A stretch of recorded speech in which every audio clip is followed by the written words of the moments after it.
Okay. Yeah, that's Amy Matheny's doing that.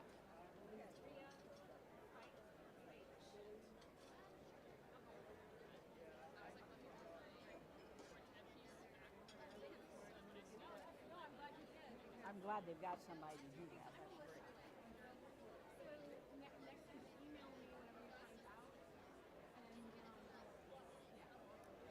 Would you please get your seats? We're going to begin in about 2 minutes. 2 minutes.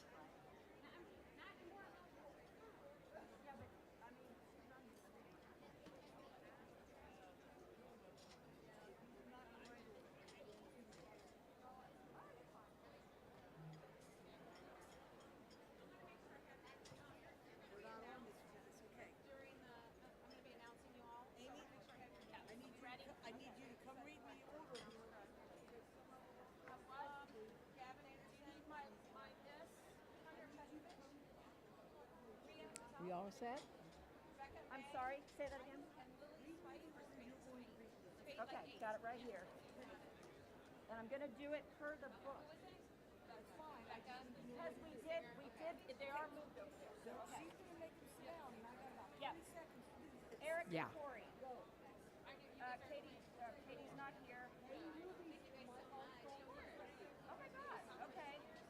Candace Crawford Hall. Ruth Riley Hunter. Shane Lane and Jenny Martin are not here. Katrina, sorry. Jill Lynch is accepting for Jenny Martin. Perfect. Oh, yeah, you know what? Hold on, I'm going to write that on here. Okay, you got to give me the rest of it. I'll tell you again in a second. Where am I at? Hold on.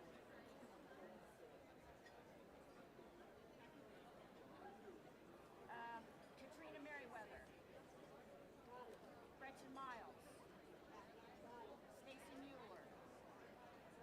Abby Wilson Rosen. I think that's Rosine. Is it Rosine? She said Rosen. It is Rosen, because that's a Wabash County name. Is Rosine. Rosen, good, thank you. Murdoch Sherrod. Andy Spear. Liz Stansberry. Lisa Shepard. AJ Whitehead. Okay, we're good. Ready to go?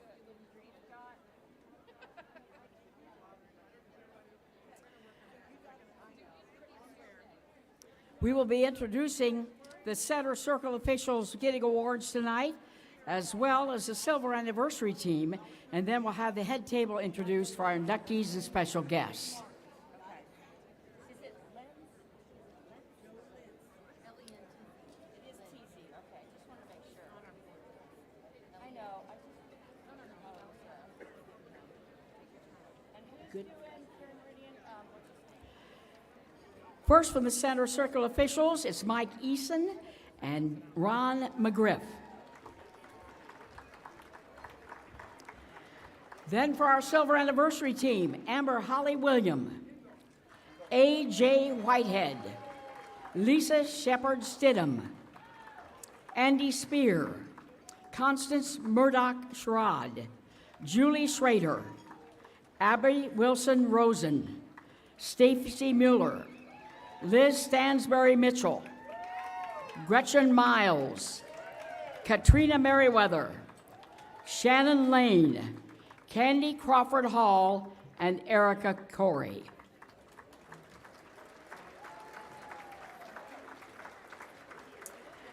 Now for our head table. Stephanie White, Amy Vanderkook, Christy Smith, Kristen Pritchett Messmore, Teresa Wins, Dr. Amy Matheny, Phyllis Tubbs, Mark Baltz, Darlene Matthew, Julie Romatel Meeks, Monica Maxwell, Charles Mayer, Krista Blanc, Gary Andrews, and Cammy Cass.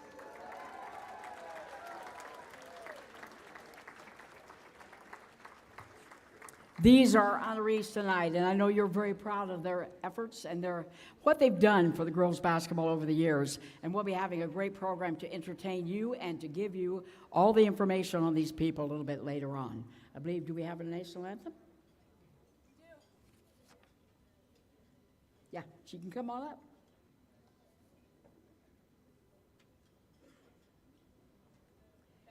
Becca May will give us our national anthem.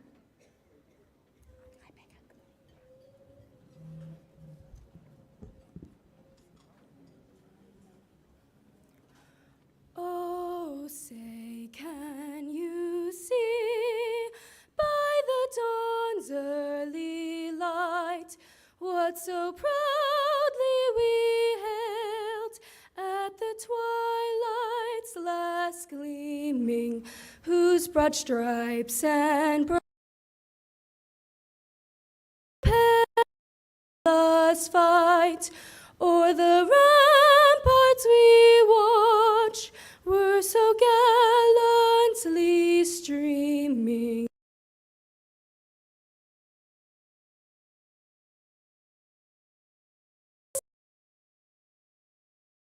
Gave proof through the night that our flag was still there. Oh, say does that star-spangled banner yet wave o'er the land of the free and the home of the brave? Beautiful. Thank you very much. Thank you.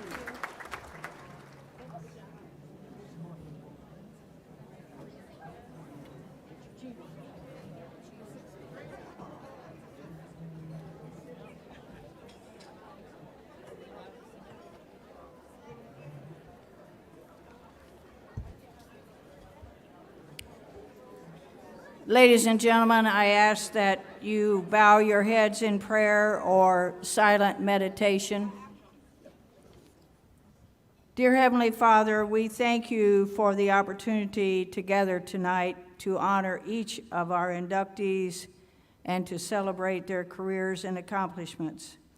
We thank you for their family and friends that are here with them during the celebration tonight, and we thank you for their coaches, teammates, and especially their parents for their help and the guidance of each of our nominees.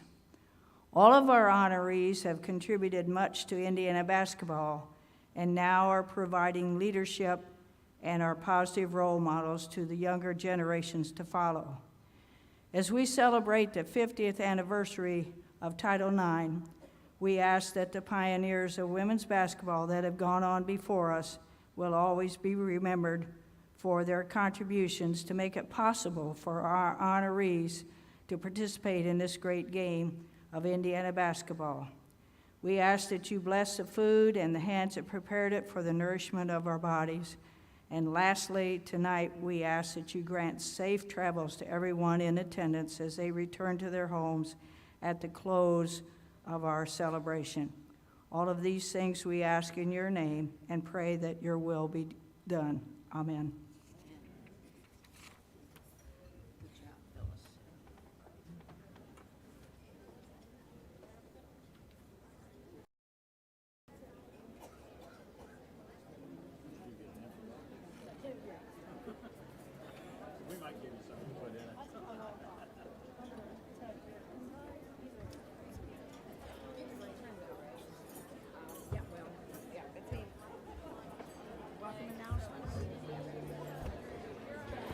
Good evening. I am Melissa Stanley James, and welcome to the 2022 Indiana Basketball Hall of Fame Women's Awards Banquet. We are so excited to celebrate tonight with our honorees and their families and friends. Before we start tonight's celebration, I want to take a few moments and welcome our special guests in attendance. We are honored tonight to have some former Miss Basketballs join us this evening. I see the woman who started it all, Judy Warren. Please stand up. Wait, come on up here so we can really. Also on stage, we have the 19 basketball Stephanie White. Please stand up. And 1997 Miss Basketball Lisa Shepard Sendham. Please stand up. Thank you all, ladies, very much.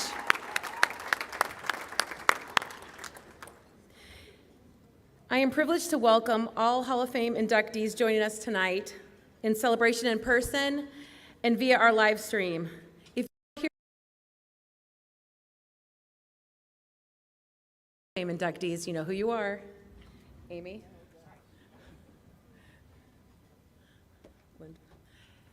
Congratulations. Thank you. There are many people who have worked tirelessly to make this event a reality. I would like to highlight a few specifically. Chris May, the Executive Director at the Hall of Fame. Kayla Kessler, the Assistant Director, and Cheryl Betton, the Operations Coordinator, and finally Tripp Lukmeyer, the Development Director at the Hall of Fame. We are eternally grateful for all of your hard work and dedication to ensure our honorees receive the recognition and celebration they deserve. So thank you very much.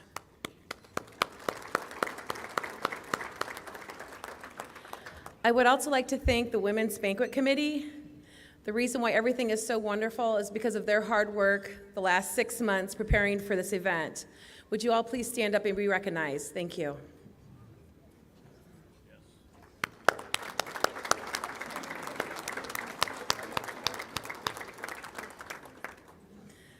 The pre-dinner music has been wonderful tonight.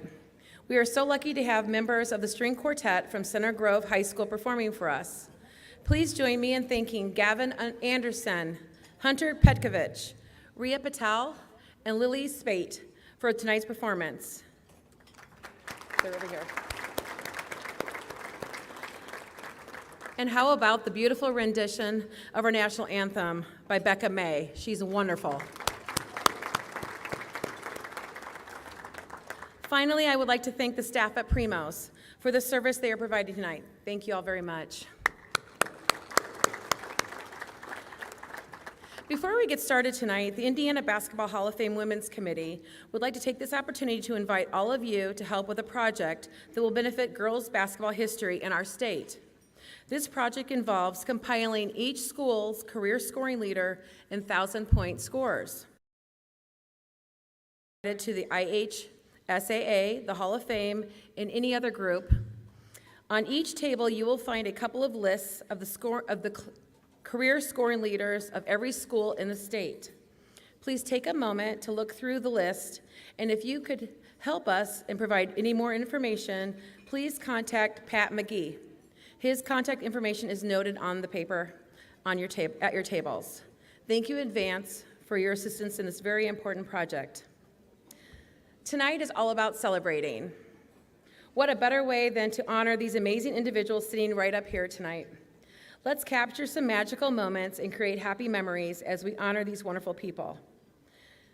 I'd like to start the evening off introducing Mark Waltz. He's a former official in the National Football League from 1989 through 2013. He has worked as a head linesman throughout his entire career in the NFL and has been assigned to 21 postseason games, including 5 conference championship games. He's also officiated high school basketball for over 25 years.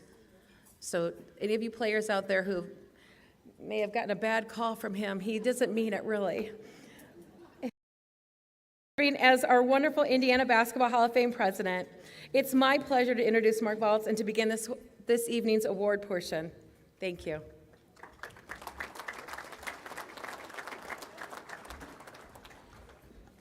Thanks, Melissa, and welcome everybody. Welcome all of those who made the journey out 70 East to Newcastle earlier today and saw our beautiful facility. Hopefully you're impressed with it. Hopefully, if you aren't already involved, you'll get involved.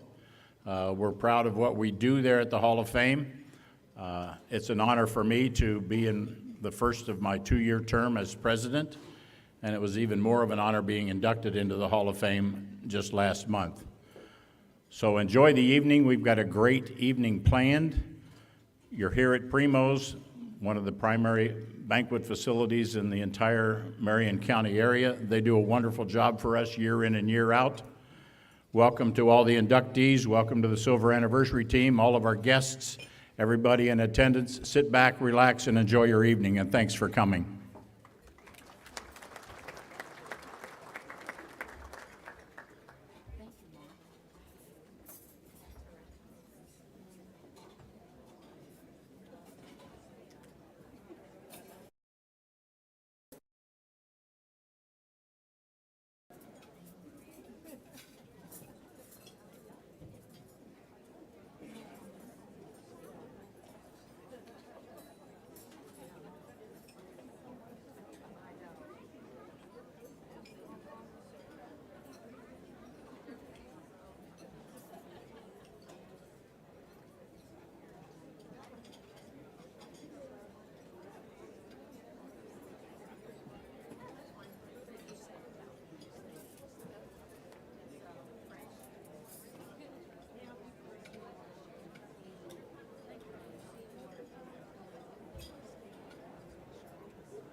I'm doing fine, dear. How are you?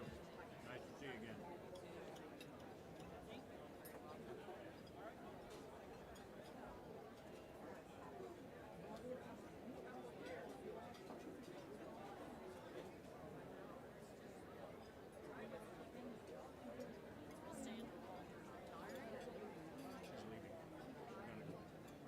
She's leaving.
handing them their plaques? No. You want me to? Step back. Okay. Okay. That's fine. No, we'll just do it right here. We had a little. Good deal.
We're going to start the program in about 5 minutes. So we suggest that you finish what you're doing and find a place to sit and enjoy.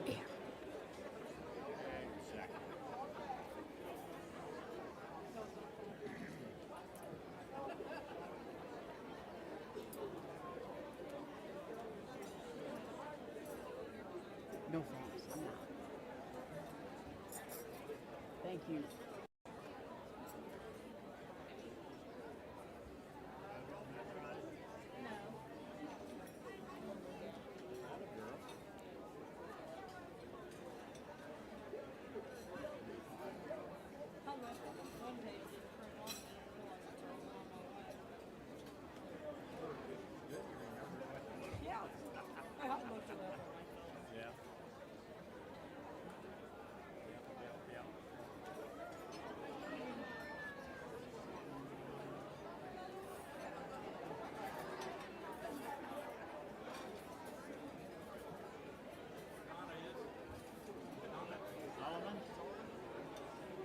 I haven't seen her. She's sitting over there.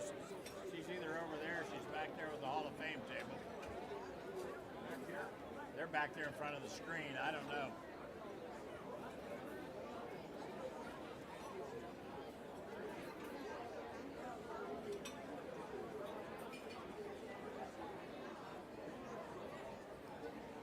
She sat over there last year, but I see Chris and all of them are back there in the back. I don't know. Guess not. She could be working the crowd.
Mark, do you have the president? Do you have the president's award again? I realized I messed up and announced him too early. I'm sorry. We're good. Okay. All right. Sorry, guys. Hey, by the way, I refereed basketball for 47 He did. years, not 25. I don't did know. a I got it great onto the job. paper. What do they know? Well, I'm going to stand up and I'm just I'd like to make a correction.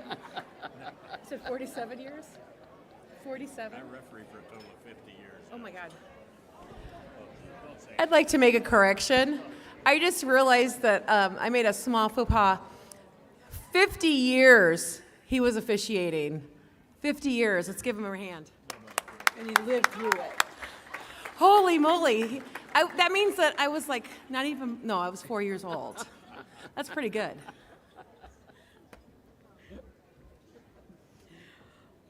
Now that she got your attention. Thank you, Melissa. We welcome you once again and hope that you had a good dinner. We know it's always good here, and we appreciate the prompt service so we can get our program going. Once again, we'll call on Mark Waltz, and of course, he is the president of the Indiana High School Basketball Hall of Fame, and he will make the President's Award.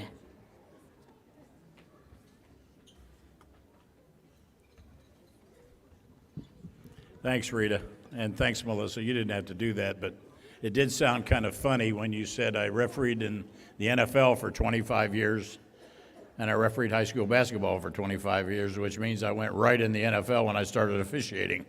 And let me tell you, that just doesn't happen. So anyway, again, welcome everybody. My first order of business this evening in my first year as president of the Indiana Basketball Hall of Fame is to present a President's Award I gave a President's Award away at the men's banquet last month to outgoing President Jerry Pearson, who I replaced, who was a tremendous asset to me as I was coming up through the ranks, as I noted.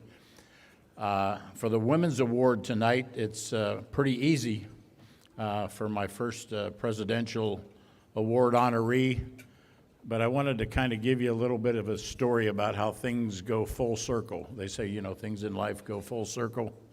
Here's a perfect example. I first met this young lady 46 years ago.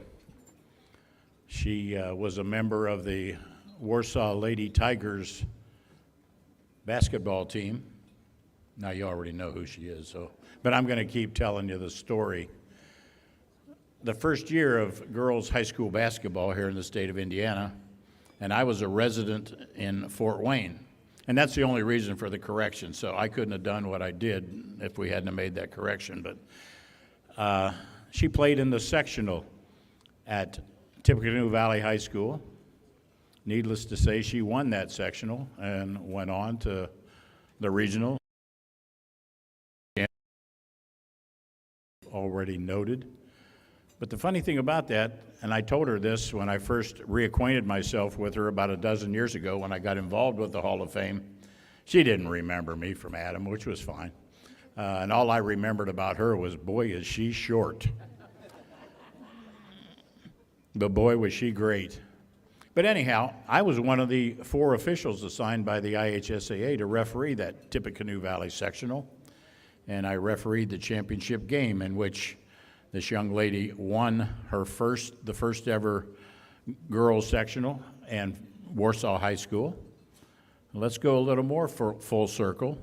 And our MC this evening, Rita Price Simpson from WRSW in Warsaw, Indiana, was there that evening and broadcasted that ball game. She also broadcasted the state finals, and she's broadcasted every women's state final since. Let's give her a hand.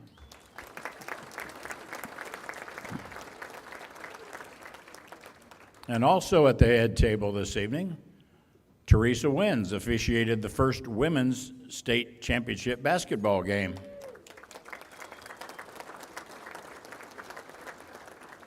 So we go full circle, pretty much so, and about 12 years ago when I got involved in the Hall of Fame, here's this young lady, and she's just all over the place doing all sorts of things and helping here and helping there, and I'm thinking, gosh darn, she's got a lot of energy. She's great to have around, and my 12 years later, things haven't changed, and she's been running around like a chicken with her head cut off tonight.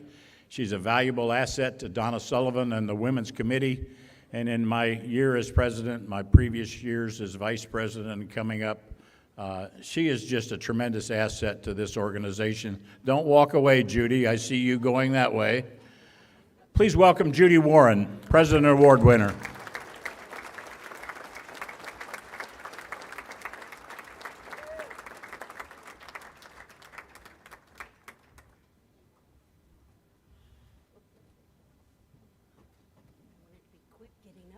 Quick getting up and getting out.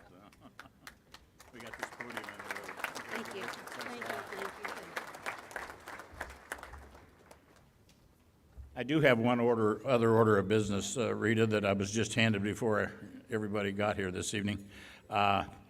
We have a scholarship program at the Hall of Fame, and tonight we'd like to give special recognition to 3 student athletes who have made a considerable impact on their communities in the classrooms and in building the history of Indiana basketball. We recognize these 3 recipients of this year's Gifts of the Game Scholarship. This was initially funded by the second largest private donation in Hall of Fame history.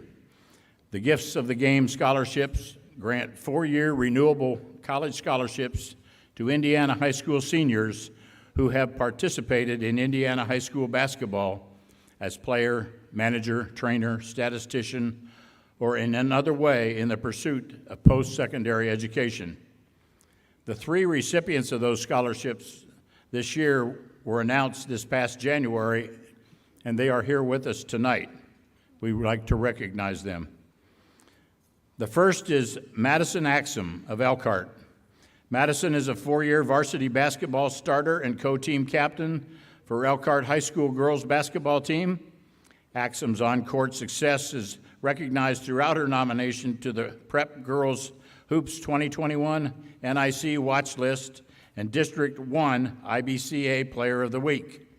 In addition to basketball, Axem is captain of the Lady Lions for both golf and track and field, earning numerous accolades for the latter, including all-conference, team MVP, and consecutive appearances at the state track meet for the 4x100-meter relay and high jump.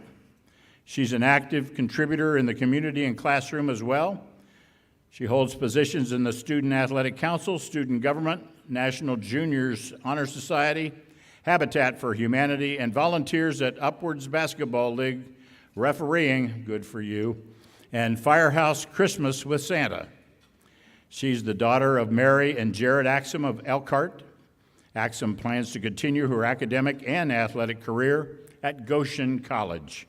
Madison was unable to be with us this evening, but we would like to recognize and congratulate Madison Axem of Elkhart for her accomplishments on and off the basketball court.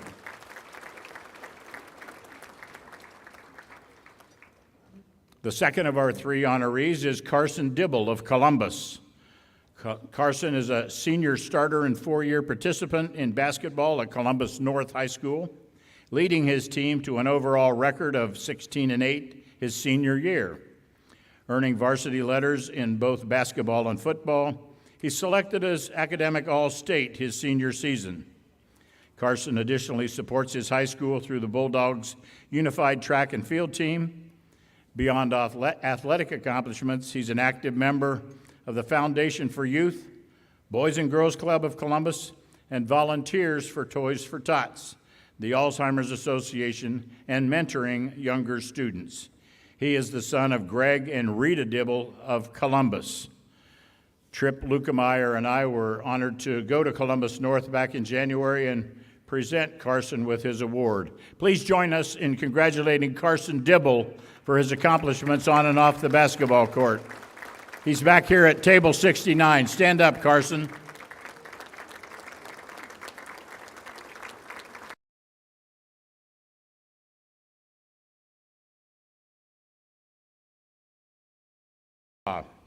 Bailey is a 4-year varsity letter winner on the girls basketball team for the Warsaw Lady Tigers, earning all conference and academic all-state honors her senior year.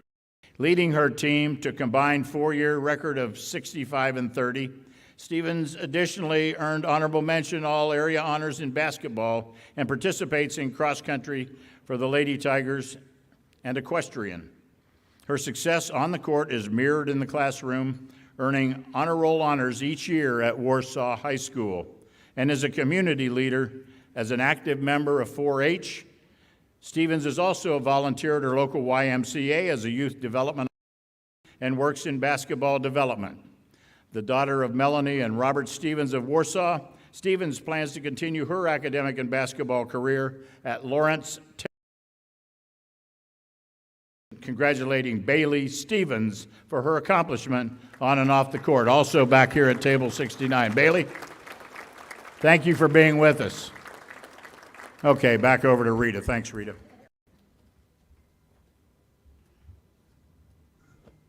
I think you took my cheat sheet. I did. You're in trouble. I know I'm in deep trouble about that. There it is. Thank you.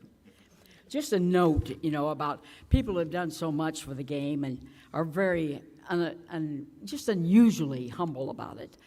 When Judy Warren was inducted in the Hall of Fame, I came down for that, and we were talking and looking at her display at the hall. And I said, Judy, where are those little tiny shoes you wore? She wore size 4.5 Chuck Taylors, and they were dyed orange. And I said, they need to be in there. And she said, well, I don't have them. I said, well, where are they? Well, I don't think I have them anymore. Well, what happened to them? Well, I mowed grass in them until I had to throw them away. There you go. That's somebody who is not all caught up in herself, but she certainly did some great things. And the thing I like about it, the shorter I get, she's just as short as I am. So the more I shrink, I don't feel bad about it. I can see her eye to eye. Wonderful opportunities here, Mark. Thank you very much. The Center Circle Official Award is something that's given every year, and Center Circle Award member and recipient was Terry Magnuson. He'll make that award for you right now.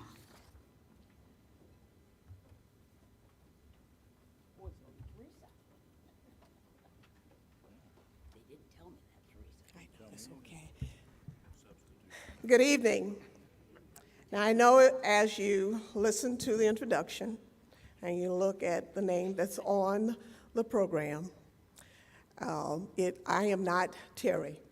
Terry is my efficient assistant. He's around here someplace. I am Teresa Wins. I am a member of the Women's Hall of Fame Committee. Each year, the Indiana Basketball Hall of Fame recognizes those who have made an outstanding contribution to Indiana high school basketball as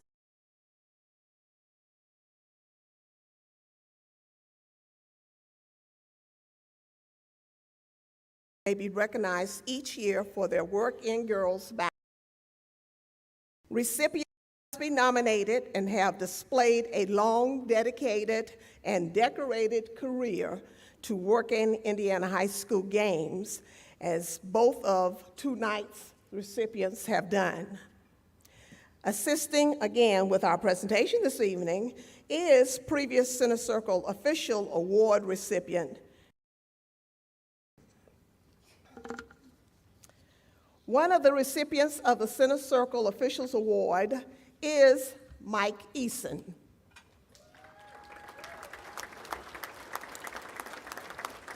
Mike is a graduate of South Newton High School, where he played football, baseball, and he swam.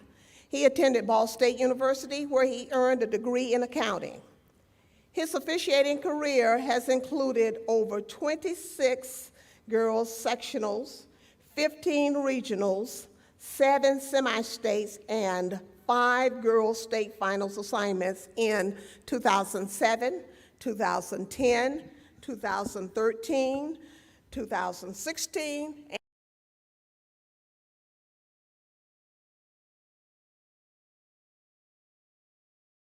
finals, including this past season. He has been a longtime member of the Indiana Officials Association, utilizing his professional skills as the association's treasurer and member of the audit committee. He resides in Cumberland and works with Indiana Members Credit Union. Please join me as we salute the 2022 Center Circle Officials Award recipient, Mike Eason.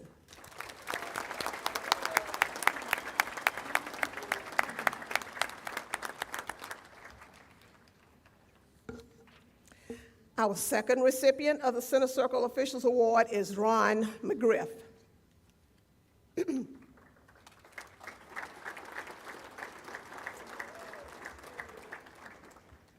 Ron is a graduate of Southwestern Shelby High School, cross country and track for the Spartans. His girls basketball officiating experience includes 25 girls sectional, 19 regionals, 9 semi-states, and state finals.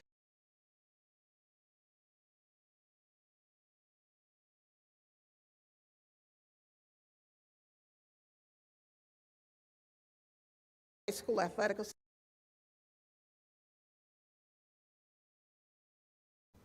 A member of the Southeastern Officials Association and the Indiana Officials Association, he has shown his leadership as the association's basketball chairperson, has served as a clinician, and served in a mentoring role. Residing in Whiteland, he has been employed with Duke Energy. Please join me as we greet the 2022 Center Circle Awards recipient, Ron Mcgriff.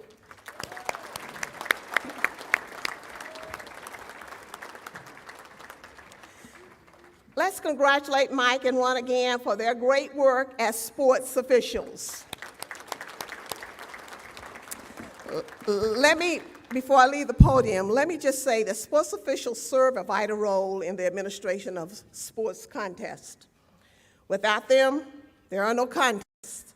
Because of retirements and other personal decisions, many officials are leaving the avocation of a. Oftentimes, these officials are not replaced with other persons joining the officiating ranks. While there are fewer officials, that's right, you know what I'm going to say. When there are fewer officials, there are fewer contests. We can't play contests without officials. Contests may be possible sometimes to be rescheduled, but oftentimes they are simply canceled. Cancel contests means fewer student athletes get to participate. I say this to make the point that additional officials are needed in all sports across the state. So if you have an interest or know someone who does, call the IHSA office to learn how to become a licensed official. You'll be doing a great service to the student athletes of this great state of Indiana. Thank you.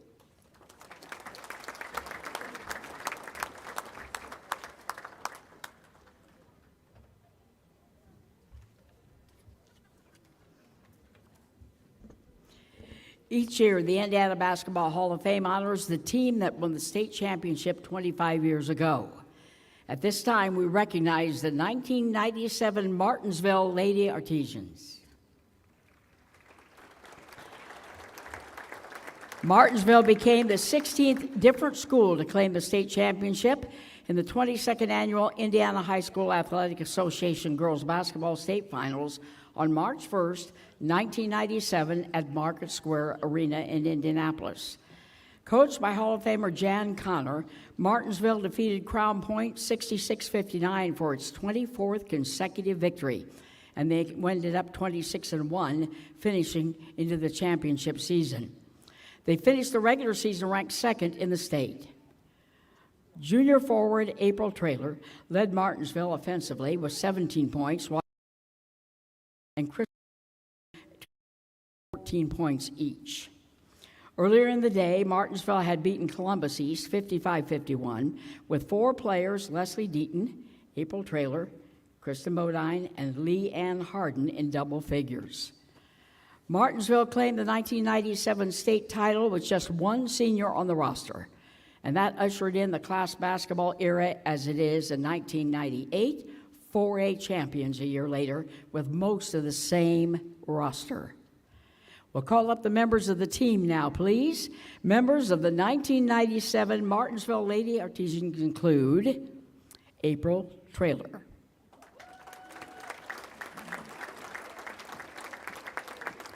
Kristen Bodine, Natalie Roden, Courtney Cooper, Leslie Deaton,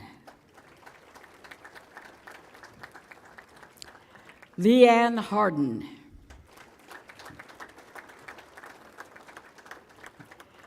Natalie Lewis, Ashley Pierce, No.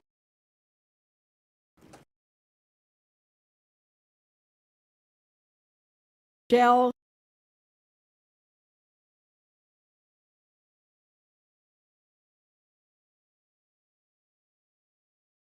Swin, not here. But Jan, your crowd came up to really help you celebrate tonight, didn't they? Yes, they did. Assistant coaches were Carrie Nichols, Jim Thomas, and Sandy Gerard. The head coach, Jan Connor. Ladies and gentlemen, the 26-1 1997 state champion Martinsville Artesians. Let's give them all a big hand.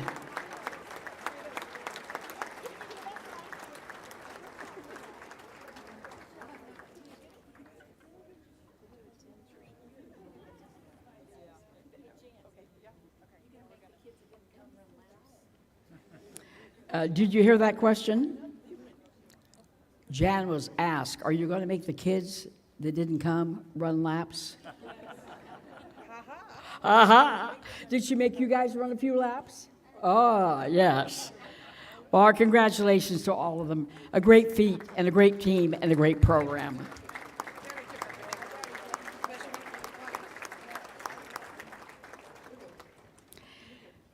We now call up the 2022 Silver Anniversary Team, and what a distinguished group we have here tonight. Dr. Amy Matheny will make those presentations.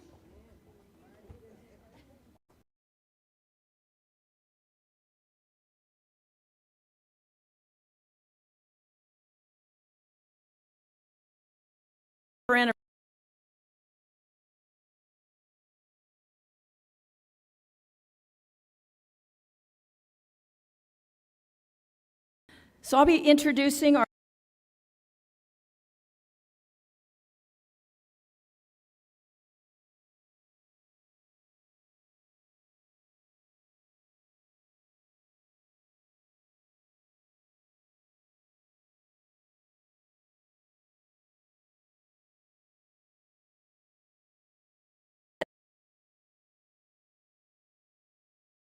graduating Newcastle.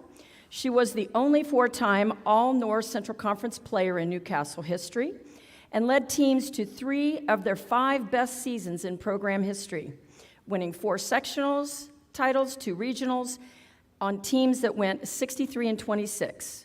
She won the 1996 state three-point competition, was a 4-time All-Sectional and twice All-Regional, and the 2-time Henry County Player of the Year.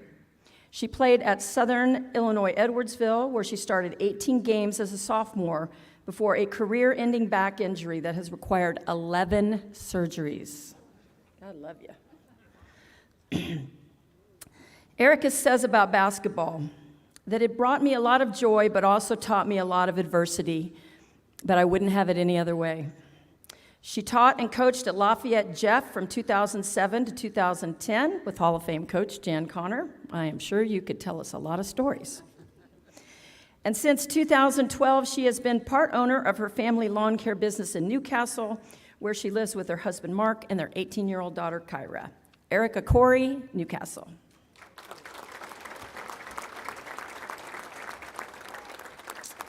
Katie Douglas, Perry Meridian High School.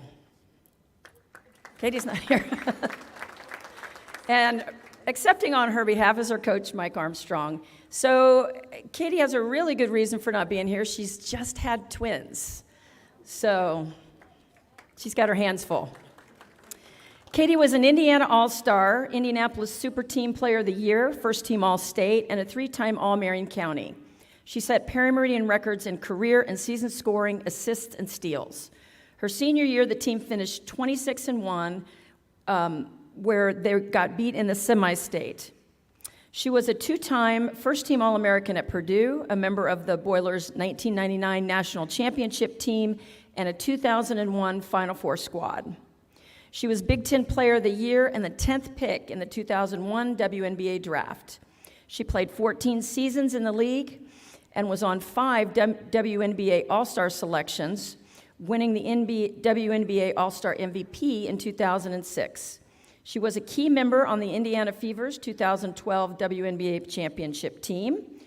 I do believe her assistant coach we are inducting tonight, Stephanie White. That was a great team.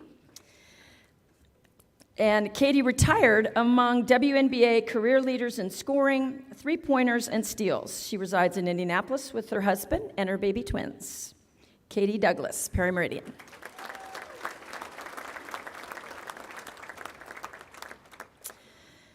Candace Crawford Hall, Homestead High School. And Candy, they got it right in the program. It's an I.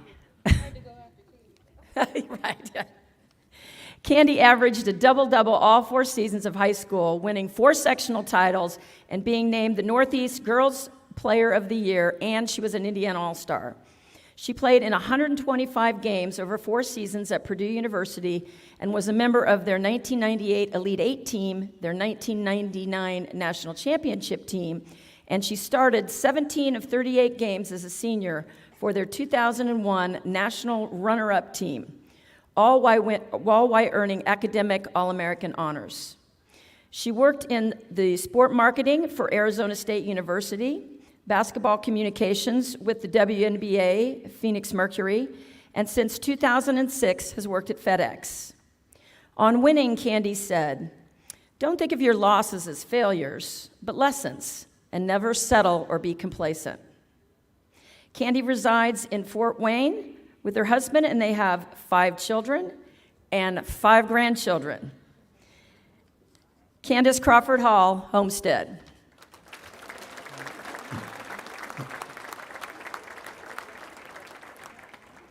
Ruth Riley Hunter from North Miami High School. Ruth is unable to attend tonight because, of all things, she's having to do analysis for the Miami Heat NBA playoff games. Ruth was an Indiana All-Star and an honorable mention All-American while leading her team to an undefeated regular season, sectional championship, and a 20-1 record as a senior. She set 12 school records in the process. At Notre Dame, she scored over 2,000 points and was a 3-time All-American and the 2001 National Player of the Year, capped by leading the Irish to the 2001 National Championship. She was Most Outstanding Player of the 2001 Final Four. She was the 5th pick in the 2001 WNBA draft, where she played 12 seasons in the league, was a 2-time WNBA champion, a 2003 WNBA Finals MVP, and a WNBA All-Star, and the first vice president of the WNBA Players Association. She was a member of the 2004 gold medal U.S. women's basketball team. And after serving as general manager of the San Antonio Stars since 2018, she has been a TV and radio analyst for the Miami Heat. Ruth Riley Hunter, North Miami. Shannon Lane, Yorktown High School. Shannon was also unable to be with us tonight. Shannon scored over 1,600 career points during her career at Yorktown. She won 2 county championships and a 1996 sectional championship. She was a 1996 Indiana Junior All-Star, a 2-time East Central Indiana Player of the Year, and a 3-time Delaware County Player of the Year. She went on to score over 1,000 career points in 4 seasons at the University of South Florida and graduated among program leaders in career three-pointers. Earning a degree in marine and environmental science, she resides in Northbrook, Illinois, and has been employed at the Shedd Aquarium and the Lincoln Park Zoo. Shannon Lane, Yorktown. Jenny Martin, Center Grove High School, and accepting on her behalf tonight, her coach, Joe Lentz. I think if I understand right, she's to be induced pretty soon, so everybody's just having babies. A starter for Center Grove's 1996 state champions, Jenny graduated 2nd in school history and scoring. She was an Indiana All-Star and honorable mention on a team ranked 4th in the nation in the USA Today. She played 4 seasons at Miami of Ohio, where she was a team captain, 3-time MAC Academic Honor Roll, and an Academic All-American nominee. Jenny is employed in the medical field, and she is currently the sales director for Abbott's Medical Devices and resides in Indianapolis. Jenny Martin, Center Grove. Katrina Meriwether, Cathedral High School.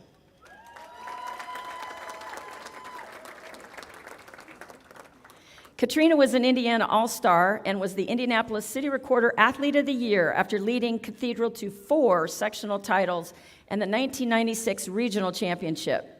A 4-year letter winner at the University of Cincinnati, she was the first player in UC history to play in 4 postseason tournaments, win 1 NCAA tournament berth, and 3 WNIT appearances. She has been an assistant coach at the University of Cincinnati, at the University of Illinois at Chicago, and at Purdue. From 2016 to 21, she was the head coach of Wright State, leading them to 3 conference championships, 2 conference tournament titles, and was named Conference Coach of the Year 3 times.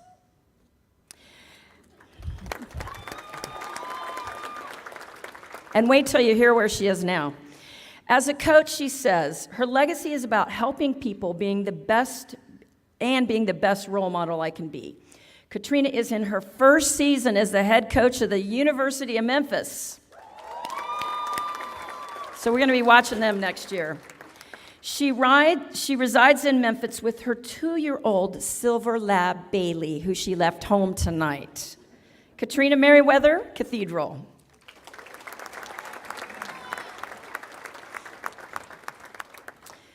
Gretchen Miles, Washington High School. Gretchen graduated second in school history with almost 1,600 career points and over 600 assists while setting multiple school records.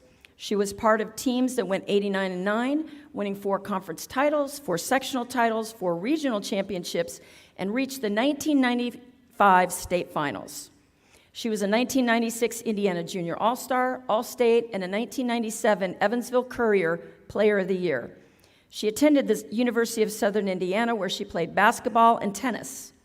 Since 2008, she's been the head coach of her alma mater, Washington High School, with a 196-91 record, 2 consecutive sectional championships as well. She's a 3-time HBCA Coach of the Year, 2014 IBCA District Coach of the Year, and the 2014 Indiana All-Star Assistant Coach. Gretchen says they pride their program in knowing that building positive relationships with their players is their #1 priority, and her goal is to develop winners that will succeed in all facets of life. Gretchen Miles, Washington.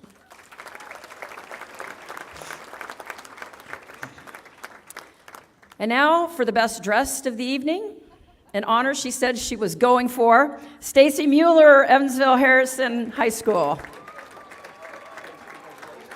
Come on, she got that outfit all the way from India now. Let's give it up. I told her she looked like a Canadian mounted Rocky Police. Stacy was a 1990, she said I could say that. Stacy was a 1997 Indiana All-Star while also setting a school record in men's and women's with over 1,700 career points. Her senior year, she was the state's leading scorer at almost 29 points a game and was named Evansville City Player of the Year and Conference Player of the Year. She was a 3-time All-City and All-Conference and led the city of Evansville in scoring all 4 seasons. She played 2 seasons at Indiana University and then finished her degree in criminal justice at Charleston Southern University. Stacy says the basketball taught her a lot about discipline and a work ethic that was far beyond the norm, as well as how to work on a team, which has benefited her greatly in her esteemed career. Stacy has served in the Air Force and is currently a police officer with the Atlanta Police Department in Atlanta, Georgia. Thank you, Stacy, for your service. She lives in Atlanta with her wife, Angela. Stacy Mueller, Evansville Harrison.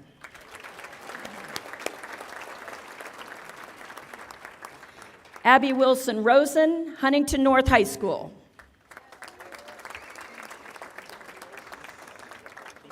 Abby scored over 1,200 points at Huntington North and set records in career rebounds, blocks, and season rebounds.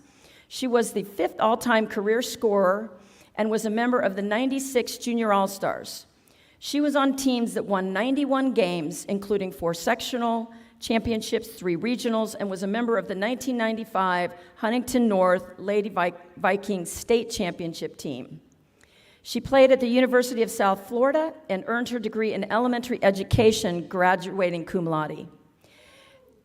Abby says that basketball set in motion a life where I will never turn my back on a challenge and know with perseverance, all things can happen.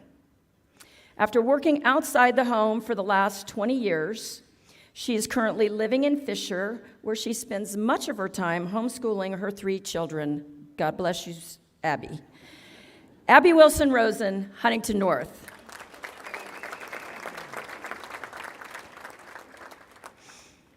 Julie Schrader, Twin Lakes High School. This is where I need a drink. Water. Excuse me. Julie was a 1997 Indiana All-Star and a 96 Indiana Junior All-Star who scored over 1,600 points in her high school career, along with over 900 rebounds and almost 300 blocks. Between her and Abby, they weren't letting anybody shoot in the lane. She set numerous Twin Lakes records and led them to a pair of sectional titles and 2 conference titles. At Butler, she surpassed the 1,000 career points and nearly 600 rebounds over 4 seasons and was the MCC All-Conference and Academic All-Conference. Julie has had a lengthy career at Butler, well, until recently she was the Senior Associate Director of Career and Professional Success, but just recently she's been offered a new job where she will be the regional sales rep for a small staffing firm. Julie lives in Carmel with her son, Ben, and her significant other, Jeff. Julie Schrader, Twin Lakes.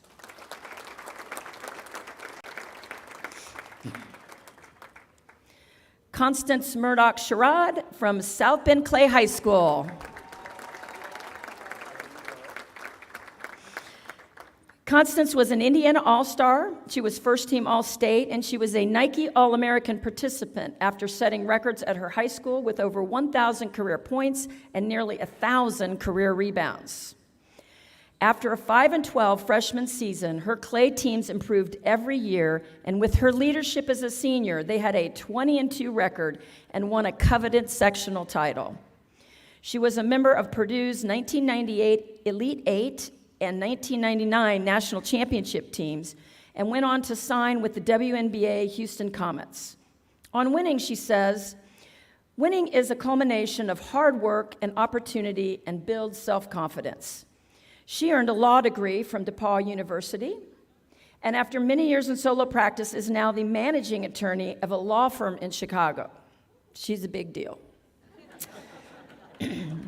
Although she's a busy lawyer, she has found time to keep basketball in her life by volunteering as a coach with AAU and FAAM in Evanston, as well as start a basketball program at church, because why not church and basketball? She resides in Chicago with her husband and 2 children, Constance Murdoch-Sherrod, South Bend Clay.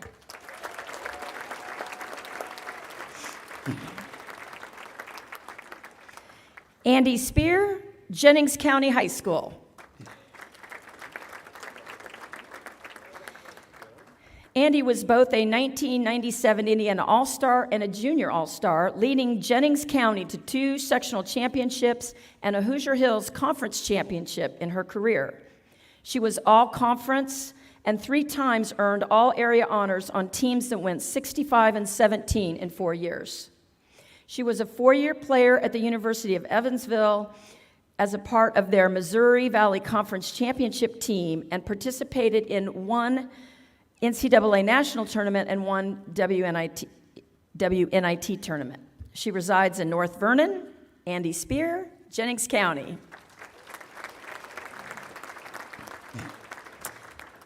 Now, this was out of your program, so if you're looking for Lisa, or Liz, you might have to flip back. This is Liz Hazelwood Stansbury from Center Grove High School.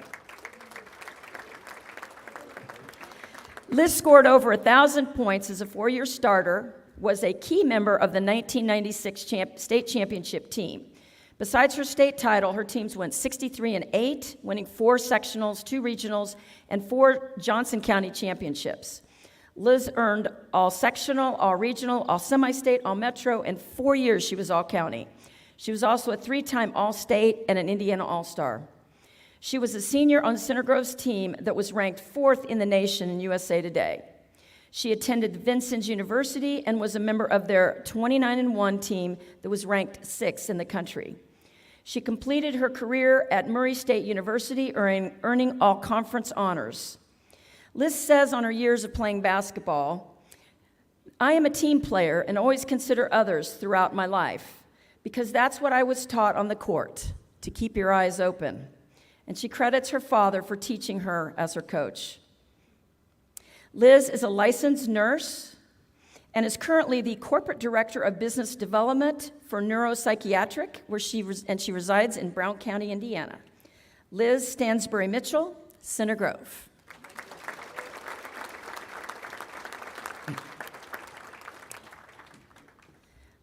Lisa Shepard Stidham from Richmond High School. Lisa was the 1997 Indiana Miss Basketball in what you can imagine was a very competitive year. She was also the Gatorade Indiana Player of the Year. She was Parade First Team All-American and was a WBCA All-American. She set Richmond records with over 2,000 career points, including 49 points in one game. At Penn State, she averaged double figures in all 4 seasons, compiling over 1,600 career points, and was honorable mention All-American for the Lady Lions 2000 NCAA Final Four team. She has been on the girls' coaching staff at North Central High School and is currently on the coaching staff at Hamilton Southeastern High School. She says that basketball is simply the fabric of who I am.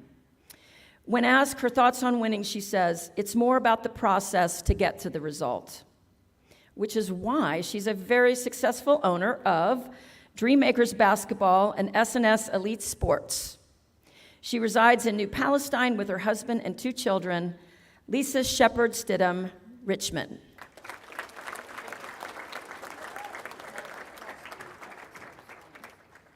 Okay. By the way, are you taking sign-ups tonight? Lisa, everybody's got kids in the room? Okay.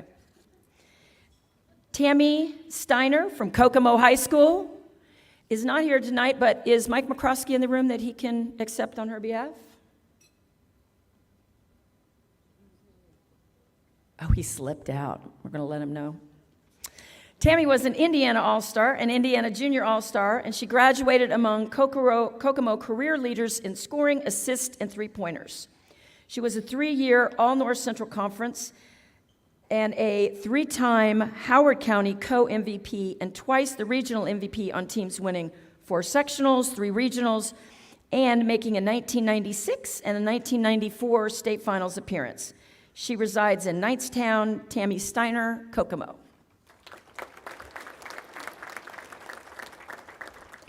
A.J. Whitehead, Northwood High School. And just so you know, if you ask AJ what AJ stands for, she said, my first and last name. AJ was a recipient of the 1997 IHSAA Mental Attitude Award for girls basketball, leading her Northwood team to a 25-1 season and to the state finals that year.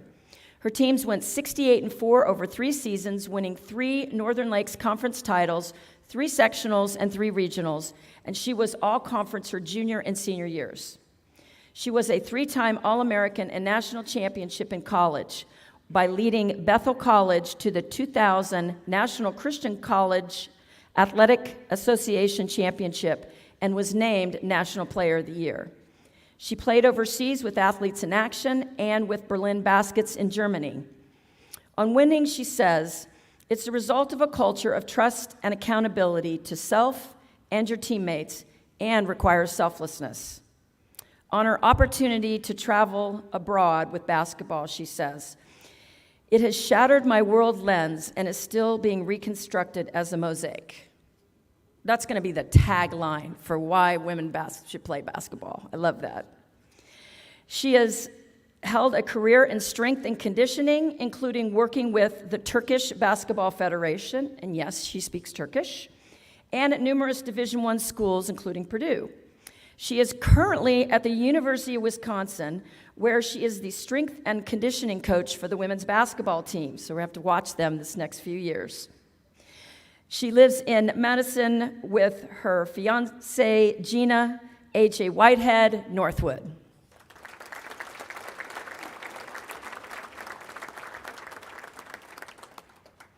Amber Holly Williams, Seymour High School. You know, I should have known Southern Indiana would show up. Amber was an Indiana All-Star and a Junior All-Star. She was also a 4-year starter for Hall of Fame coach Donna Sullivan, scoring over 1,200 points. She graduated second in Seymour girls history in scoring and career assists and 4th in rebounds, and was All-South Central Conference for 4 years. She played in over 100 college games at New Mexico State and IUPUI combined, and holds records at IUPUI in free throws and field goals. She says she learned to do her best, that to be humble in victory and gracious in defeat. And that's what basketball taught her. Leadership skills, self-discipline, self-control, teamwork, time management, and how to face adversity and rise above it. She has coached basketball at Trinity Lutheran High School, Jennings County Middle School, and with the Seymour Lady Owls basketball. Amber holds a master's in teaching and is currently an elementary physical education teacher in Seymour, where she lives with her husband Ben and 4 daughters. You just need one more, Amber, and you could have a whole starting 5. And her 9-year-olds are twins who are here tonight, and they live in Seymour, obviously. Amber Holly Williams, Seymour.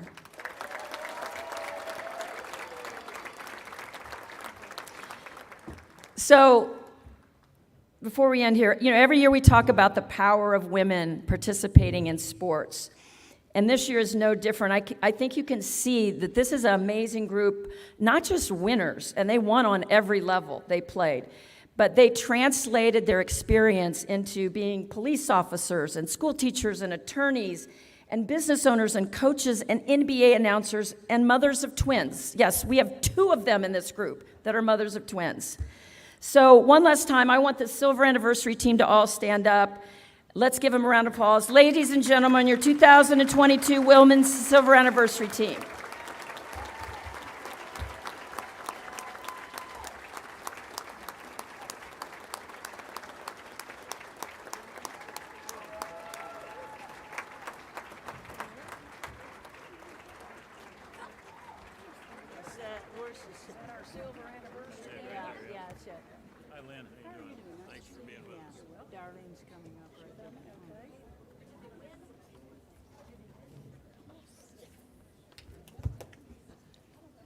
Ladies and gentlemen, it is my honor and pleasure to introduce our Indiana Fever 2022 Silver Medal Award winner, Darlene Matthew. She is no stranger to athletics in Indiana. As a past member of the IHSAA Girls Advisory Committee, a past president, and currently serves as their membership chairman for the Indiana Coaches of Girls Sports Association, a retired member of the Indiana and National Interscholastic Administration Association, and currently serves on the Indiana Basketball Hall of Fame Women's Committee. She and her husband, Rick, are lifetime members of the Basketball Hall of Fame, and you can always find them in attendance at both the boys' and girls' state finals, watching all 4 games. Darlene's career at Westview High School for 46 years as a teacher, coach, and athletic director speaks for itself, and you can read about that in the program. The Westview athletic community was blessed to have her leadership and vision, and I'm sure they appreciated her time and contributions while at Westview High School. Prior to COVID and Zoom meetings, she and I have spent countless hours and traveled many miles together to meetings for committees and executive boards that we have served on. And I might say, we've solved all the problems of the world and in the state of Indiana, but we just can't get anybody to listen to us. We are both pre-Title IX ladies that didn't have the opportunity to participate in sports in our high schools just because we were girls. Thanks to Birch Bayh, the father of Title IX, and the early pioneers, such as Pat Roy and Mildred Ball, the young female athletes today have the opportunities that we didn't. And our hope is there are young women out there that will still continue to take the leadership roles and finish the battle, because it is not totally done. Maybe it'll be one of our honorees tonight, or maybe it'll be one of the over thousands of female athletes participating in athletics right now in Indiana. But more importantly, what you don't know about Darlene and her husband Rick, that's not in your program tonight, is their love and devotion to their children, and especially the grandchildren. A great example of this was just last January. On the weekend, they started out Friday night by attending the basketball game of one of the grandsons that played on West Noble.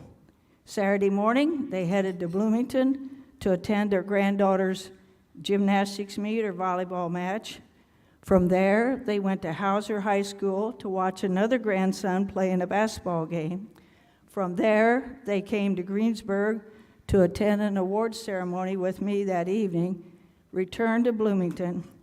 Then on Sunday, they attended 2 more basketball games for their grandson, and late that afternoon, while Rick was driving home, Darlene participated in a Zoom meeting for the ICGSA Executive Board. That makes me tired. I know that her contributions and impact on athletics, and in particular basketball in the state of Indiana, make Darlene Matthew a very deserving 2022 Silver Medal Award winner. Our partners with the Indiana Fever remind you to cheer for the Indiana Fever as their season starts and tips off on Mother's Day. For more tickets and schedules, visit feverwnba.com. We are honored tonight to have Lynn Dunn, the general manager of the Indiana Fever and a previous silver medal recipient herself, present Darlene with the award. Lynn?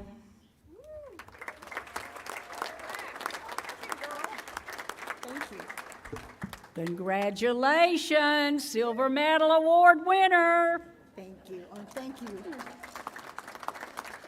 Thank you, and thank you for taking time out of your busy day to come and do this. I appreciate it, and it's much appreciated. Thank you very much. I'm ready to go. I've been ready to be done. Time out. Take a time out. Just relax. You're fine. Okay. First of all, I would like to thank the Hall of Fame for the afternoon reception today. Those who put it on did a wonderful job. I would like to thank my friends, and I would name them, but I'm afraid I will forget, for coming down, spending the day with us. They were here at the hall, and then they are here this evening. I'd like to thank my husband, my 4 children and their spouses, and my 10 grandchildren for all being here tonight. I appreciate them taking the time. They too had to drive, some of them from northern Indiana, and one of them came from Boston, so thank you. I will read my speech and hopefully not miss anything. I keep thinking she's going to sit down. Sorry. Good evening, ladies and gentlemen, and honored guests. I would like to congratulate the inductees and the winners of award winners. What a great honor to be selected for these awards. I would like to thank Donna Sullivan for nominating me, the selection committee, and the Indiana Fever for sponsoring this award. I would like to thank and share this honor with my family, my Westview family, and especially those who were my go-to help when we came to running events. None of this would be possible without any of their help and support. Serving on the Hall of Fame Advisory Committee all started with Mildred Ball asking Phyllis and I, along with others, to be a part of the committee. The committee was always gracious to have their meetings on the same Sunday as ICGSA. Phyllis and I have spent many hours driving from northern Indiana and she from Michigan to attend these meetings. I grew up on a farm where I learned the value of hard work. In school, I did not get to participate in sports as the female athletes have today. We had GAA, Girls Athletic Association. Our sponsor would take groups to various activities on Saturday. My high school physical education and home economics teachers were my inspiration to become a teacher. I had the privilege of doing my student teaching with my high school PE teacher, Marcia Carpenter at Wawasee. She was the track coach and the gymnastics coach. She coached a track team to a state championship and a couple of individual state champion gymnasts. She was a founding member of ICGSA and a great role model. In 1975, I started my first year teaching at Westview. I coached volleyball, basketball, and junior high track. My husband coached cross-country, JV boys basketball, and baseball. We were both very busy with activities at school and raising a family. In the first 2 years, I did not have an assistant coach, so I coached both varsity and JV. My first year, I asked the principal to be able to practice some practice times after school. The principal agreed to let us have some practice time. In the days that we could not practice after school, we practiced in the AM with the JV boys. Friday after school, we would practice with the freshman boys, and sometimes we would scrimmage them. I learned a lot from my husband and watching the boys practice and games. In 1980, I became the girls' sports director. I was the third person to have this job since 1975. I had asked for a full basketball schedule and was told that they could not find anyone. I made one phone call and got a game. During my time as girls AD, there were several sports that were added: cross country, softball, tennis, soccer, golf, and gymnastics. We had individuals that participated in swimming and diving and gymnastics when we no longer could support a team. In 1989, I became the boys and girls athletic director. During this time, we added a new spectator gym. There are 18 baskets and 3 full courts. It's pretty amazing for a small school. In the old gym, on game night, we only sold 300 tickets to the fans. And those fans might not have been the opponent's fans. The second gym allowed our junior high teams to practice and play games at the high school and no longer having to travel to the elementary. Somewhere in here, I inherited the junior high sports program. During my tenure as athletic director, soccer became an IHSAA sport. Westview had played soccer since the late 60s, early 70s when Westview was formed as a school. We had a great feeder program that was in place that put Westview ahead of many of the area schools. We have had outstanding cross-country teams, 2 state champions. Our tennis team has been to state finals. Boys basketball won 2 state champions and a runner-up. The girls were a runner-up in basketball as well. Volleyball team made it to the state finals, and we have several individual champions in boys and girls track. We have had 4 mental attitude winners. Actually, this year, I wasn't there, they've added a couple more to this. It has been a fun ride that I was lucky to be a part of. Thank you, Randy, Rich, and Westview for allowing me to be a part of the Westview Athletics. Thank you to the Westview support group, Melody, Tracy, Dee, and several others. We have had some good and trying times working at events. I really appreciate all of you. Thank you to Rick and my 4 children, Susie, Rich, Chandra, and Kara, for your support during all these many hours and years. Thank you to the Basketball Hall of Fame, the Women's Committee, especially Mildred Ball, Donna Sullivan, and Phyllis for honoring me with this award. I'd like to share this honor with all of you. No one can do this alone. It takes a village to achieve great things. A special thank you to those pioneers of girls sports, especially Pat Roy, Mildred Ball, and all of those that believe girls had an opportunity to play. Thank you.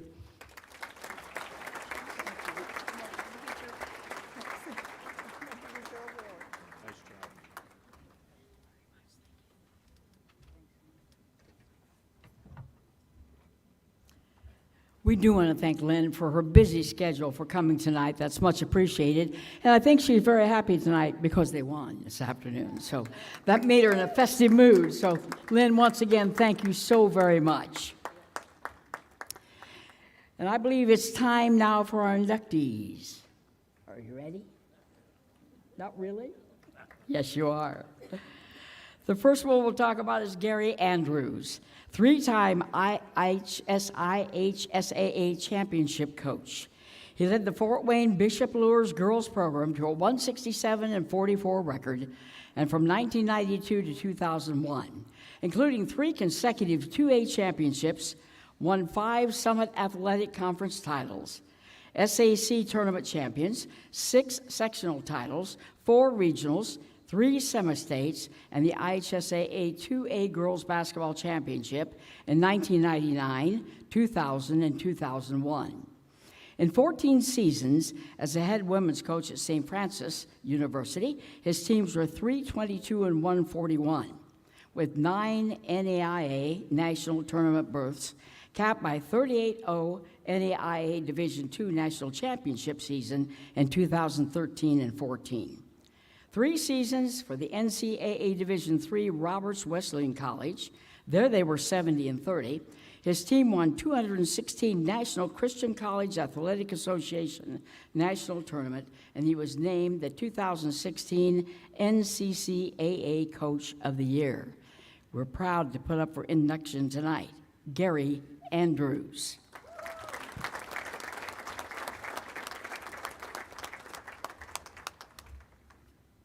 Thank you.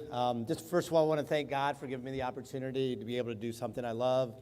Somebody grew up loving basketball and be able to, after my playing career, to get into coaching has been a lot of fun.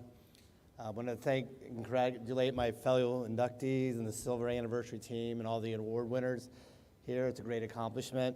I want to thank the selection committee. You know, I feel very, very honored. When I was informed that I made the Hall of Fame, my first thing was just wow. I mean, I was somebody who grew up, you know, really watching all of the basketball growing up, you know, loving the game, and you know, when you find out you made the, you know, the Basketball Hall of Fame, the greatest state in the world, you know, it's pretty good accomplishment, pretty overwhelming honor. I want to thank my beautiful wife Amanda. As a coach's wife, it isn't always easy, you know, 'cause I'm gone a lot of times, get home late at night, and you know, she's very supportive of that. I want to thank my sons CJ and Skylar.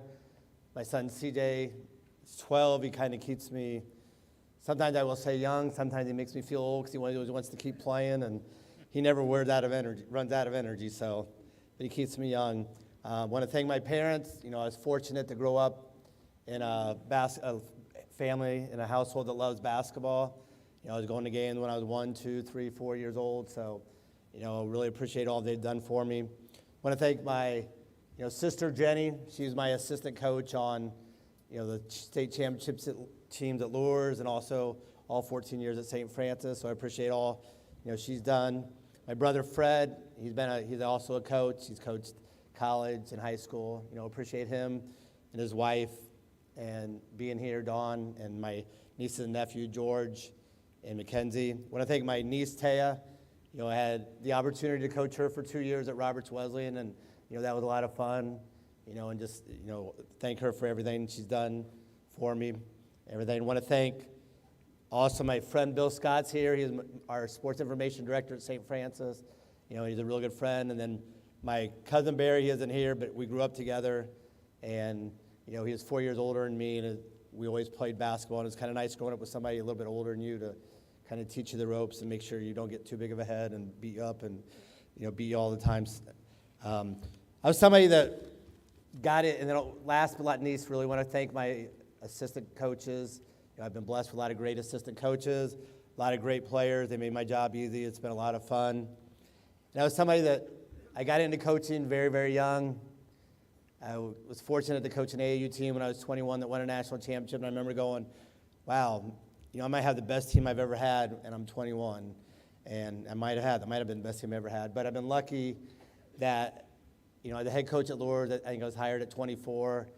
And I remember I always enjoyed kind of being the young coach. I was probably one of the youngest coaches. Now, I'm probably not the youngest coach, but I've been head coach for over 30 years, and I still have that burning desire. I hate to lose. But when I played, I wanted to play hard, play smart, have fun. I want my players to play hard, play smart, and have fun. I'm somebody that's been blessed to, I grew up wanting to go play at Market Square Arena, never got to play there. When I got into coaching, the first year we won a state title at Market Square Arena. That was the last year of Market Square Arena. My second year, we went at Hinkle Fieldhouse, and that was where the state finals used to be. That's where they filmed Hoosier. And my third year, we won it was Conseco Fieldhouse. Now I think it's Gamebridge Fieldhouse. But basketball just, you know, I felt very blessed to win in 3 different arenas and 3 storied arenas like that. First of all, I want to thank the committee again. I want to thank my family and friends for being here. And I would just want to stop and say, don't be afraid to dream. If somebody from living out in the country in Decatur, Indiana can make the Hall of Fame, anybody can make it. So thank you. Get your notes there, too, buddy. Okay. Good job. Thanks. Hey, here. Do this, oh yeah. See what I need. Our next inductee is Cammy Cass, state championship point guard. She was a starter for Noblesville in 1987, that undefeated state championship team, and in 1988, a state runner-up squad. Her senior season was the team's leader in assists and second in points, rebounds, and steals during her career. Noblesville teams were 107 during all 4 sectional titles, 3 regional titles, and 2 semi-state championships. A 4-year starting point guard at Fordham University, She led them in steals all 4 seasons, was their leader in assists for 3 years, completed her career with a program record in career steals of 188, which remains second in the career assist, 487, and remains tied for the single game steals, a record of 8. A senior on the Rams' first Patriot League championship team in 1992. In 2021, she was one of 5 players named to Fordham's 1990s All-Decade Team. A member of the U.S. 1997 Deaf Olympics gold medal team in Denmark, she received several numerous awards and recognitions as a deaf athlete and was featured in Sports Illustrated in 1989. Cammy Cass.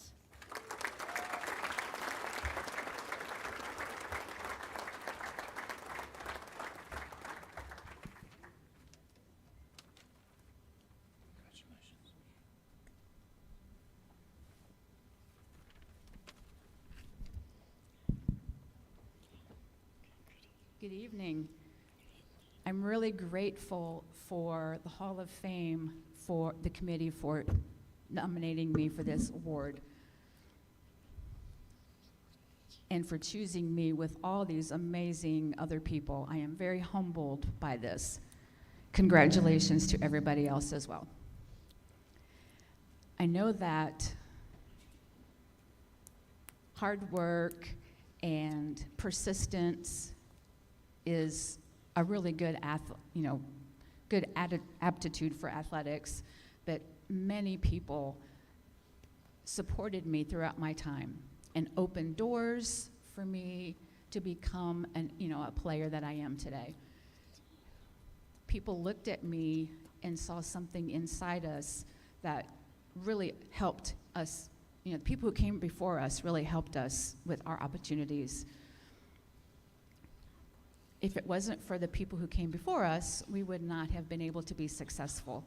Without them, I wouldn't be here.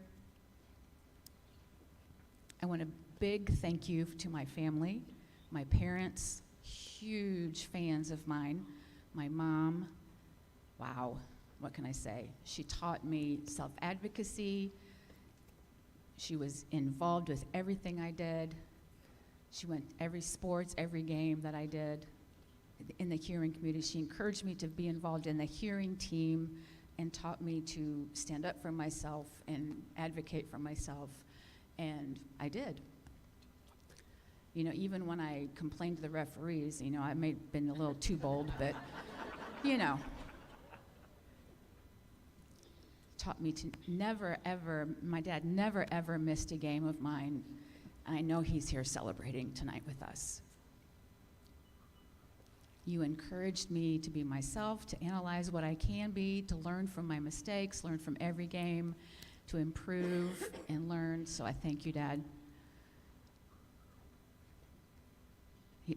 My brothers always played basketball with me and showed me, I followed their heart, and they showed me to follow my heart, and no matter what differences, no matter what interests we have, they were always involved. They encouraged me to follow my own path, and I did.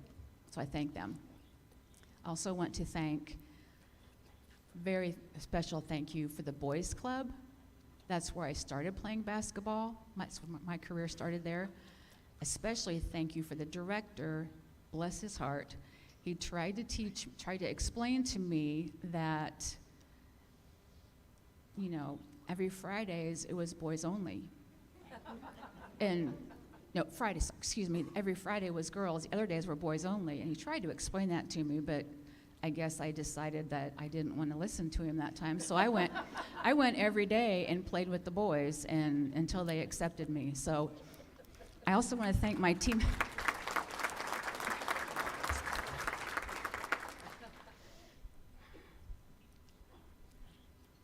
I also want to thank my teammates, my coaches, for their feedback and their support and help me understand the game.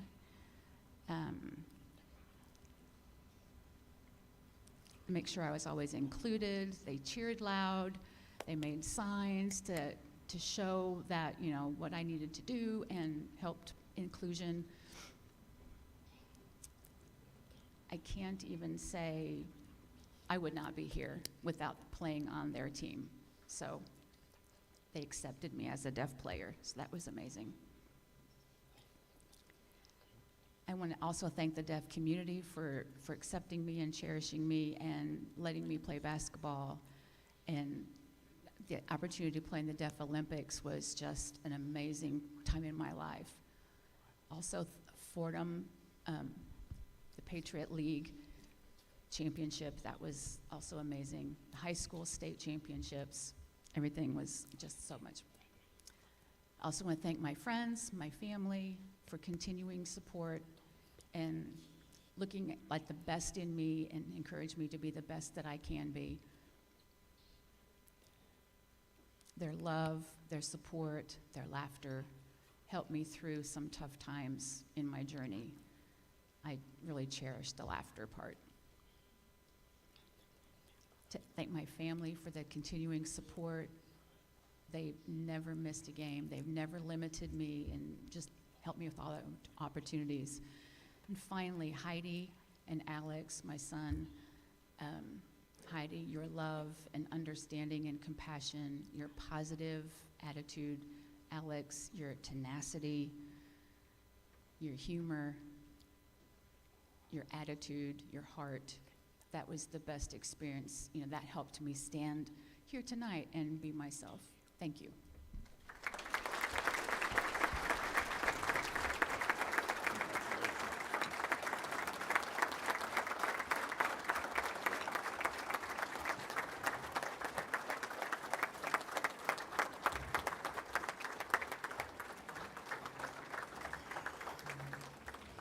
Great speech. She is an overcomer. Thank you so much. Krista Blanc, 1989 Indiana All-Star. She set school record of 1,044 points at Tell City, graduating with a career average of 19.2 points per game, 10.2 rebounds, and a 48% career field goal percentage. A three-time all-conference selection and Conference Player of the Year her senior season, she averaged 18.8 points and 9.8 rebounds per game. She was chosen an Indiana All-Star. A four-year starter at the University of Evansville, she scored 1,123 points, graduating the fifth all-time leading scorer in UE women's history. She finished her career second in career three-point field goals made with 113, sixth in rebounds with 459, and sixth in career assists with 197. She was named an NCAA Sportswoman of the Year for athletic and academic achievements. She played professionally in the Women's Basketball Association, U.S., and in Australia. And broadcast career included the WNBA, ESPN, Fox, CBS Sports, Pac-12 Network, and Olympic coverage on the NBC network. Krista Blanc.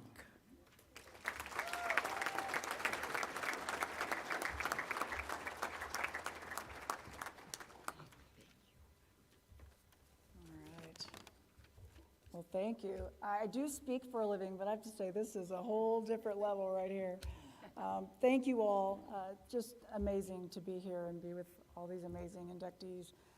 When Donna Sullivan, the executive vice president of the Hall of Fame, contacted me, I had no idea why she was calling. I thought maybe she wanted me to play in a golf tournament or something. I didn't know.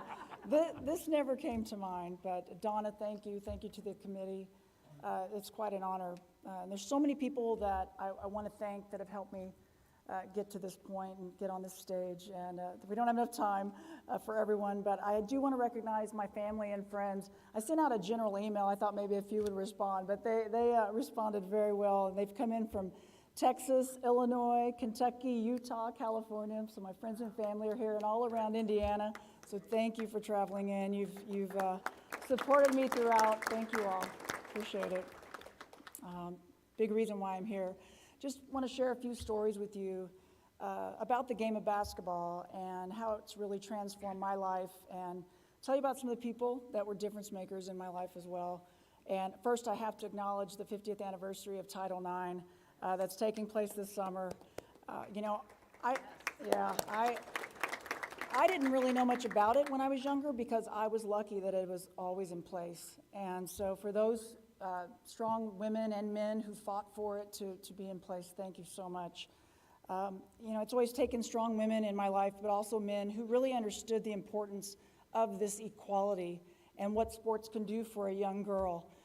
My sister Tracy and I were lucky to have parents that really got it. My mom Mary is here, my sister Tracy's here also, and we had a dad who was a girl dad before that was even a thing. But they always encouraged us to play in sports. They drove countless miles and all over everywhere, picking us up, taking us to practices and games. So Mom, thank you for that. My dad, Al, is no longer with us. I know he's really getting a kick out of this, though. He really encouraged me to play ball. I remember the first basketball that he bought me. It was one of those red, white, and blue basketballs, you know, like the Harlem Globetrotters play with. We didn't have a hoop at our house when I was younger, so I would shoot at the garage roof. And after telling me many times to stop because I was ruining the roof, my next basketball was a Nerf basketball, and then he finally put a hoop up, so he got the hint. And then one other time in middle school, he signed me up for the dribble, pass, and shoot competition, even though I couldn't hit the rim yet. But I had the dribbling and passing down. I was able to compete in that. So thank you, Dad, for encouraging me and helping me to continue to play this game. I've had many wonderful coaches throughout my career. My high school coach, Steve Whitaker, was one of them, and he was taken much too soon from this earth. And today is his birthday, so I know he's here with me tonight. He really understood the big picture, thankfully, and what was possible for me way before I did. He was sending videos out to schools. I had no idea. I was just playing a game that I loved, but thankfully he understood, and he put countless hours in to benefit my life, so thank you, Coach. The former sports editor of our local newspaper, Larry Goffnit, is here tonight. He's made his way up from Tell City, and Larry made an effort to cover girls' sports as much as the boys, and that was just not typical of what you would see in most sports pages. We were lucky to see a score for games most of the time. But he also has an uncanny memory and can probably tell me a lot more about my career than I can even tell you. So Larry, thank you very much. And then my college coach was Bill Barnett at the University of Evansville, and he's helped me in so many ways. He gave me the chance to play ball. He gave me a chance to get a degree and have zero debt after I got out of there. So we're still in great contact, and I appreciate him so much. And I had a mentor in broadcasting while I was in college, Bob Buck, who's also no longer with us, but I think of him so often. And he taught me so much about this crazy business that I work in. And Bob twisted my arm. He talked me into calling some sporting events with him at the University of Evansville while I was playing ball there, at a time when there really were few women calling sports and broadcasting in sports. And he saw something and knew something that I could do that I had no idea I could even do, but he saw it, and thankfully he did. And so I try to pay that forward any chance I can. There are just so many things as I get older that I can't remember, but it's amazing that most of the events in my life that I can remember involve playing basketball or being part of a team. When I signed my national letter of intent to play at the University of Evansville, I can remember where I was, what we were wearing, who was there. I remember clearing snow and ice off the driveway. I'm sure a lot of you have done that, to get some shots up in the winter. Or the songs that come on that'll take you back to being in a locker room or with certain teams. You know, it just takes you back, and those memories. I can remember visualizing hitting the game-winning shots, and if it didn't go in, obviously I got fouled, so I'd put myself to the free throw line. I did that quite a bit. But my play professionally after college, my work in the broadcasting industry, my move west to continue my career, it's all connected by basketball and sports. And so as basketball has always been special in the state of Indiana and to me, to this day, if the movie Hoosiers is on, I can't turn the channel. You got to keep it on, and I have no idea how many times I've watched that movie. But I still get goosebumps when they win the state championship. I'm proud to have grown up in Indiana and to be part of this rich basketball tradition. I'm incredibly grateful to this game that continues to give back to me. And I'm humbled for this honor. Thank you all. Appreciate it. Thank you. Congratulations. Thank you so much. Thank you. You got a smile for the camera. All right, you know it. Good job. Thank you so much. Yeah, thanks. As usual, this program is so interesting because there's so many diverse personalities here that have done so much, and that's what makes it fun to recognize all of them and enlighten all of us on what they have done. Charles Mayer Jr., 465 wins and IHSAA championship. He led teams to 465 wins in 36 seasons at North Posey and Princeton High Schools. His teams claimed 11 conference championships, 8 sectional titles, 2 regionals, 1 semi-state, and his Princeton team won the 2015 IHSAA 3A Girls Basketball Championship, led by the 2016 Indiana Miss Basketball and Naismith National Player of the Year, Jackie Young. His Princeton teams won 53 consecutive games from November 2014 to February 2016, 4th best in Indiana high school history. His North Posey teams won 29 consecutive Pocket Athletic Conference games from December 1982 to December 1987. And much of his coaching success followed a life-threatening health scare, an arterial ventricle malformation requiring brain surgery in the middle of the 1987-88 season. He's a 1971 graduate of Owensville High School, where he had 3-year varsity basketball letters. Charles D. Mayer, Jr.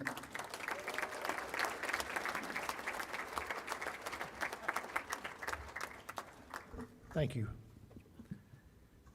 Well, I would like to thank the Indiana Basketball Hall of Fame Board of Directors. Thank you, Chris May, for all that you've did to improve and promote the Indiana Basketball Hall of Fame. You will be missed. And the special staff that you have at the Newcastle Hall of Fame for this unbelievable honor and special day. I would also like to thank Dr. Emil Weber, neurosurgeon, and our Heavenly Father for guiding your hands in the 9 hours of AVM brain surgery so that this day could happen. I would like to thank the only bleacher coach that I really listen to occasionally, my wife, Deborah. And she would tell you that if I would have listened to her more, I would have had fewer player-parent altercations. This is really an honor for both of us since we've been together now for 48 years. My daughters, Ashley and Mackenzie, for understanding and supporting me. My 3 brothers, Bob, John, Joe, for your support over the years. You're all the best. My parents, Alveda, Charles Sr., who along with my grandparents and teachers at Owensville High School, encouraged me to have a strong work ethic.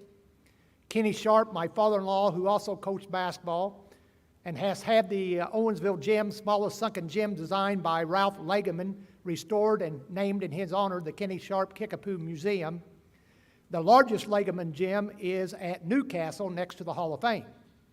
Kenny was primarily responsible for the donation of one of the first 2 glass backboards in the state of Indiana to the Hall of Fame at Newcastle, taken from Owensville's old gym. The replica is in the restored Owensville Gym Kickapoo Museum. Son-in-law Brad and grandchildren Braden, Brogan, and Brayley, I'm so very proud of you and glad that you could share this honor with me tonight. Fred and John, I know that you are laughing, but you are also proud along with Sharon, Mick, and Dixie, who has always supported me. Present Princeton Community High School Athletic Director Jason Engelbrecht and his wife Carrie. Jason gave me everything I needed to build a successful program at Princeton Community after coaching 30 years at North Posey without interfering, always encouraging me. We learned to follow Benjamin Franklin's advice, hang together or most assuredly we're going to hang separately. I would also like to thank those who have made the trip all the way from southwestern Indiana for this induction, Bill, Ellen, Lynn, Herman. I would now like to take you on a short journey that ultimately led to this honor. It happened December the 14th, 1987, 7 p.m. at Evansville Mater Dei. I developed a massive headache, and in the dressing room with my wife, I grabbed the back of my head, stating that it was on fire. I slumped over, became unconscious, transported to Deaconess Hospital in Evansville in my dad's car in order not to upset the girls who were playing Mater Dei. I am an AVM brain bleed hemorrhagic stroke survivor.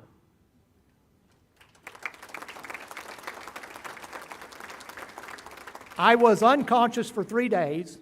When I awoke, my wife asked if I knew where I was. I replied, yes, Switzerland. I was having a great time there, too. 9 days later, Dr. Weber performed 9 hours of corrective surgery, repairing the ruptured blood vessels that had been part of the AVM. I have no memory of 3.5 weeks of my life.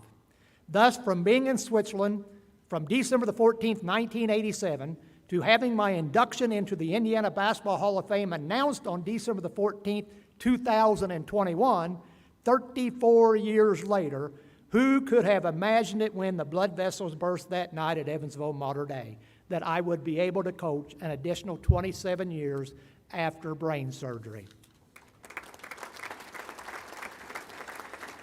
I would like to thank all of my former players and assistant coaches that helped me get here. In 36 years, there's far too many to mention. The girls' game has really evolved in my 36 years. My first year was 1978. We had a 14-game regular season schedule.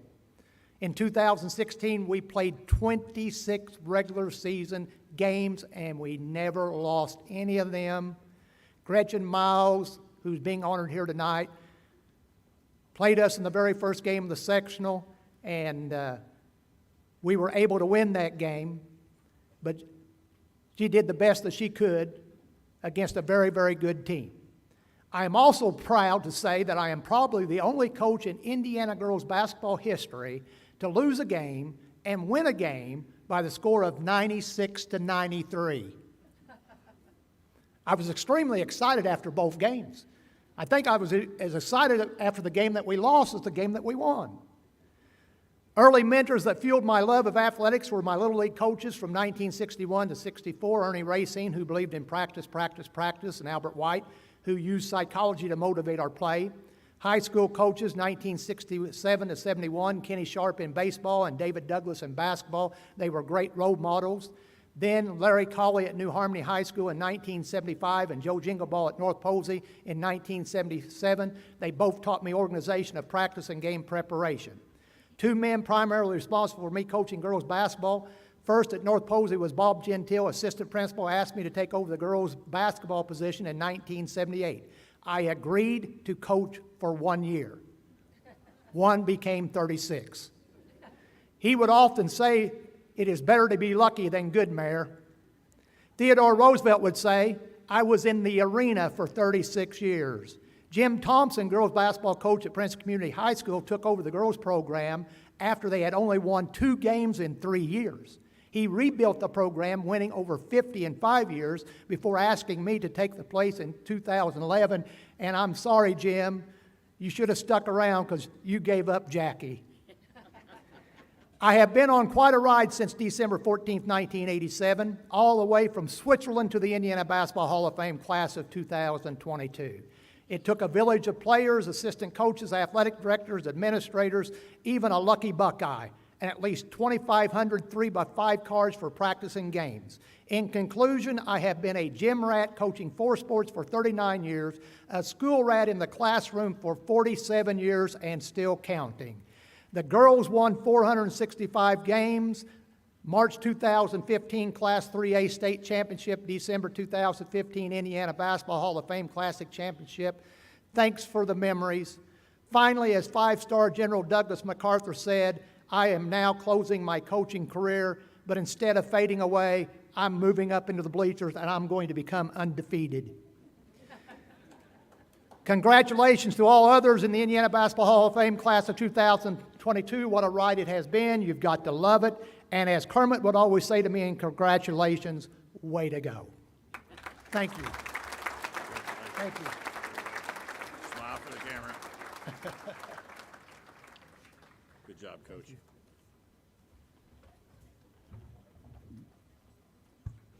Everybody would like to have a Jackie Young once in their career, and you were a guy that had it.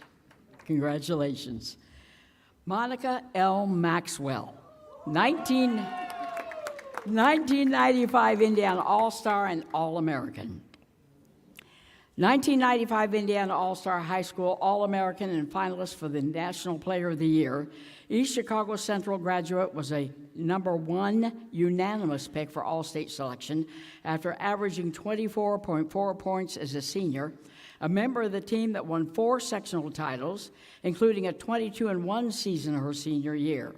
She played at Louisiana Tech on teams that went 123-13 in 4 seasons, winning 4 conference championships, making 4 NCAA tournament appearances, including 2 Final Four appearances as a 1998 national runner-up and a 1999 national semifinalist.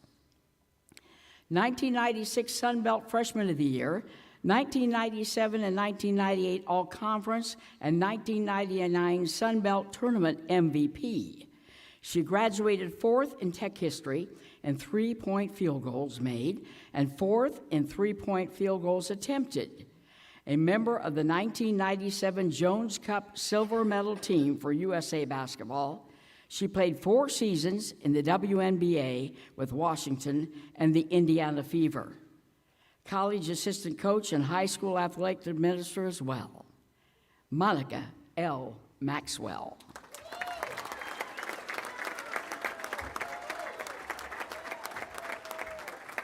That's your own fan base.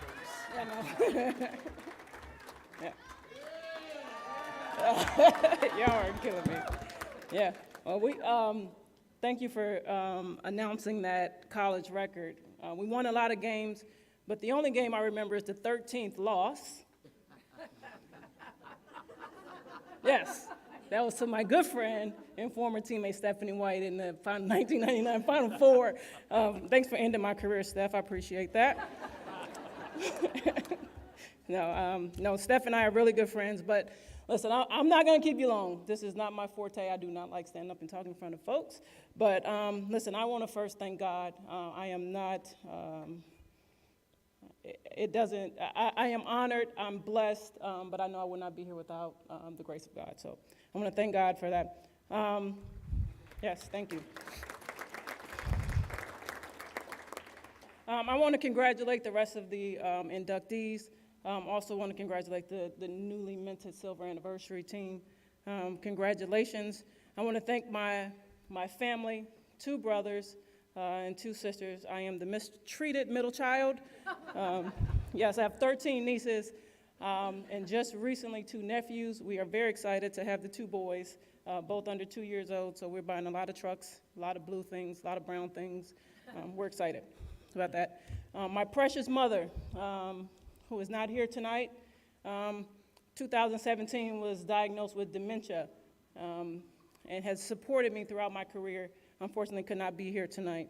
And now to my support group over here. I want to thank, first of all, my Uncle Pete and his late wife, Tony. When I was in high school, they were my foundation. And if anyone knows my story, I grew up in Hammond, I don't know if I can say this now. I guess 25 years later I can. I was recruited away from Hammond. Yeah. Illegally. And yeah. Transferred to East Chicago, where they had a much better basketball program. And my Uncle Pete was my foundation. So I love you, Uncle Pete. Thank you. I don't know where he is. Oh, hey, Pete, yeah, okay, yeah, thank you, Uncle Pete, I love you, you know that. To my friends and my teammates, many of which are here, they've traveled near and far. Thank you for coming down from Northwest Indiana and supporting me. Thank you for missing all those shots, get me some rebounds, let me pad my stats. I appreciate you guys, you know. I always say, you know, they keep me humble, they keep me grounded. Thank you for being my foundation and giving me my flowers while I'm still here. I appreciate you guys tremendously. To my coaches, the late Mr. and Mrs. Eldridge, Coach Dory Downing, Coach Peterson, and Coach Huppenthal, who are both here, and are still pouring into young ladies like they poured into us 30 years ago. We appreciate you guys. Y'all were outstanding. We all turned out to be okay. I know it was rough, but we turned out to be okay. I appreciate you guys more than you will ever know. Thank you for still being my support. I love you guys. I appreciate you guys. Thanks, Coach. And to all my fellow ladies in the 50th anniversary of Title IX, you know, a lot of us have traded our locker rooms for boardrooms, and we've traded our uniforms for suits, and we've traded our tennis shoes for heels, not me, but some of you guys, you know, I think we have come a long way. We still have a long way to go. Yes, ma'am. We have put a lot of cracks in the ceiling. I think there are a lot of more growing to do. So we are women who have solved problems. We have served people. We are humble and we are confident. We are stubborn and open-minded at the same time. We're both teachers and learners. We're both timely and timeless. So most importantly, we are influential and we are powerful. So thank you again to the Hall of Fame, its committee, and its members. Congratulations to everybody. Thank you. Got a smile for the camera now. Way to go.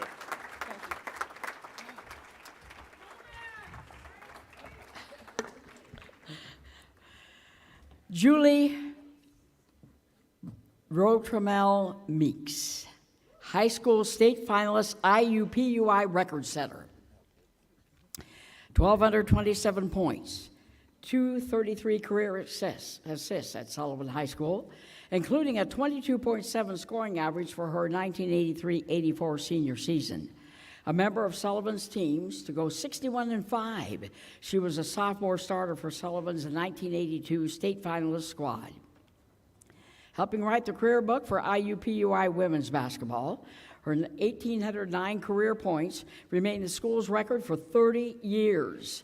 Set career three-point field goal percentage record of 40.8 and single-season record of 643, and left IUPUI with the two highest single-season scoring efforts, highest single-game scoring performance in 42, most career field goals made in 684, most career field goals attempted in 1,625. Second in career assists with 431, and third in career steals at 227. She earned honorable mention in the All-American recognition while teams won consecutive NAIA district championships. A high school head coach with over 275 wins, mostly at her alma mater, Sullivan. Julie? Well, there you are right there. I thought I missed you there for a moment. Okay. Second in assist, I did not realize that I did pass the ball.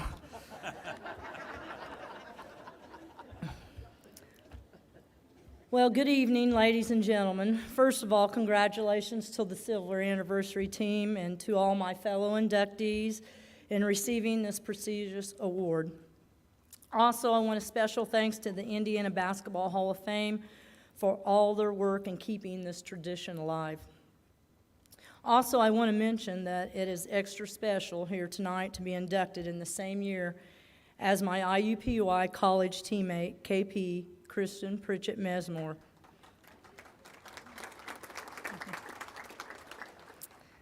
She was a great teammate, person, and we had a lot of success and fun together. I feel fortunate and blessed to have my name alongside others in the Indiana Basketball Hall of Fame. My journey started with two loving parents, Everett and Catherine Rotremmel, in a small town, Carlisle, Indiana. My parents raised a family of 5 children on their farm, starting from nothing. They put in a lot of hard work and made a lot of sacrifices for me and my siblings. They taught us and instilled good values. My father has passed on, but my mother is still in good health, thriving at 98 years old. She's pretty witty and sharp. It was too long of a trip for her to make it tonight, but both my parents shared in my successes throughout the years. I had the best childhood that one could ask for with wonderful parents and family. I am the youngest of 5 siblings, 2 brothers, 2 sisters. I'm the baby. And that made me a fierce competitor and fighter because I was always picked on a lot. And my joke back with my siblings would be, well, it took Mom and Dad 5 times to get it right. My 2 sisters, Marcia and Beth, are closest to me in age, and if I was lucky, they would sometimes let me tag along. My interest in basketball started when I was 6 years old, and I also got a red, white, and blue basketball for Christmas. I was so proud of it. I took it to school with me every day, Played with the boys on the playground, and I was obsessed. You could always find me at Carlisle basketball courts playing with the boys and anybody else that wanted to come along. I remember, too, I shoveled snow off the courts so we could play. I had a passion and a love for the game of basketball, just like my fellow inductees this evening. When I couldn't be playing outside, I would be dribbling inside the house, demonstrating my ball handling skills, usually in front of the TV and my parents. My dad would always say, "This house is not a gymnasium," and I would always say, "Please build me one." And I interrupted a lot of their hee-haw shows.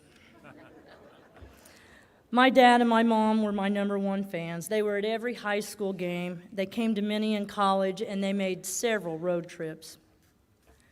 This honor gives me the opportunity. I want to thank some of my family members here tonight. First, I want to thank the person that has shared my ups and downs during my college days and still supports me currently as a high school coach at Sullivan High School. My husband, Koki Meeks.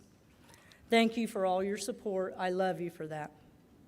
I want to thank Dave Early and Marcia Early, my sister, my niece Amy Baxley, and great nieces and nephew, Madison, Afton, Emery, Kinsey, and Cooper. Your Aunt Julie loves you. Thanks to all my good friends here tonight, Chad, Cindy, Leela, Tommy, and Jody. I appreciate your friendship and support. I want to give a special thanks to my sister Marcia for inspiring me to play sports. She too played GAA, and that she did not have the opportunity to play IHSAA sanctioned sports. I look around in this room and I see a lot of women here that I'm sure they understand that. And my sister, I want to say thank you for paving the way for future generations of women athletes and the other women in this room too. My other sister couldn't make it tonight. We are closer in age, but we were different as night and day. I have many comical memories from our childhood. One that stands out the most is me begging her every single day, "Please play basketball with me." She was reluctant, but eventually with Mom's encouragement, she would have to come out and play with me. But the game stopper would always be when she broke a fingernail. Like all successful athletes, I had great coaches and teachers too. I want to thank IUPUI for my education. I want to thank Coach Wilhoit, Coach Johnson, Coach Dorsey for giving me the opportunity to play at the next level. I want to thank all my teammates at Sullivan High School. I would not have had the success without the sense of family that we shared. We were all good athletes and good players on that team. My sophomore year, 1982, we made it to the Final Four. Making it to the Final Four provided our small towns with great memories and friendships that still to this day have not been forgotten. I currently teach physical education at Sullivan High School and coach girls basketball. I now know it was much easier being a player. As a coach, I try to give back and touch the lives of my student athletes as it was done for me. The coach, teacher, and person that has inspired me the most is here tonight, my high school basketball coach, Drew Petit. Drew, I cannot thank you enough for what you have done for me. Drew is also a member of the Hall of Fame class in 2011. Drew, I don't think I would be where I am at today if it was not for you. You inspired me to become a teacher and a coach. Thank you, Drew, for giving me the opportunity to play high school basketball. You were my teacher, coach, and now you're my lifelong friend. And thanks for putting up with me because I was a stinker. I heard you say she was. Okay, I know, I was. It truly takes a village. Having great parents, teachers, and coaches are essential, and I was truly blessed. There are many great life lessons I have learned from playing basketball. The one that I consider most important is the success and quality of your life is built on the quality of your relationships. Thank you to my family, friends who have been a part of this journey with me, and thank you for this award and having me here tonight.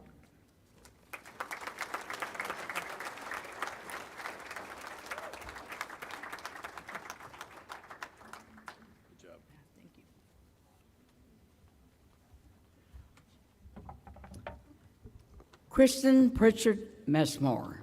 BNL and IUPUI stand out. 4-year letter winner on Bedford North Lawrence's team that were 83-13, and winners of 4 sectionals and 3 regionals, 1,017 career points, and she set the BNL single game record of 53 points, averaging 15.8 points, 5.7 rebounds, hitting 52% of her field goals her senior season. She was a 2-time Bedford Times Male Player of the Year, 87 and 88, and a senior all-state selection. A 4-year player for IUPUI, she totaled 1,342 career points with a 12.8 average, 746 rebounds, that's 6.9, and 343 assists, which is over 3 assists per game. Also 230 steals at 2 per game. She graduated as IUPUI's second all-time leading scorer, all-time leader in rebounds, 3rd in career assists, and 3rd in all-time steals. Was a member of IUPUI's 1990 and 1991 district champion teams that advanced to the 1991 NAIA National Finals. She's the daughter of 2007 Indiana Basketball Hall of Fame inductee coach Petit Pritchett, and they are the 3rd father and daughter duo to be enshrined into the hall. Kristen Pritchett Messmore.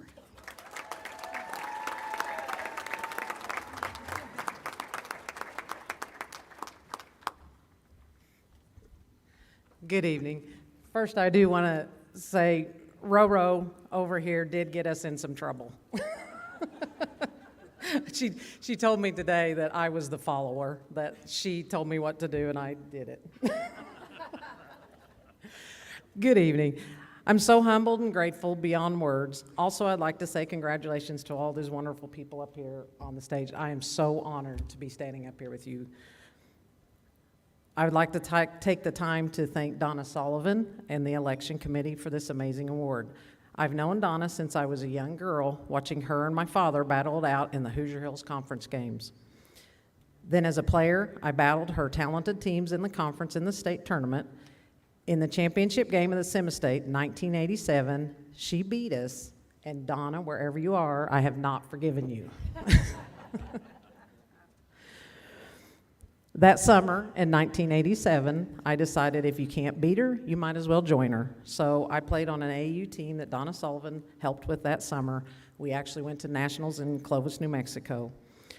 I have so much respect for Donna and all those that have worked tirelessly on pushing the girls' basketball in Indiana to where it is today. I want to thank you all.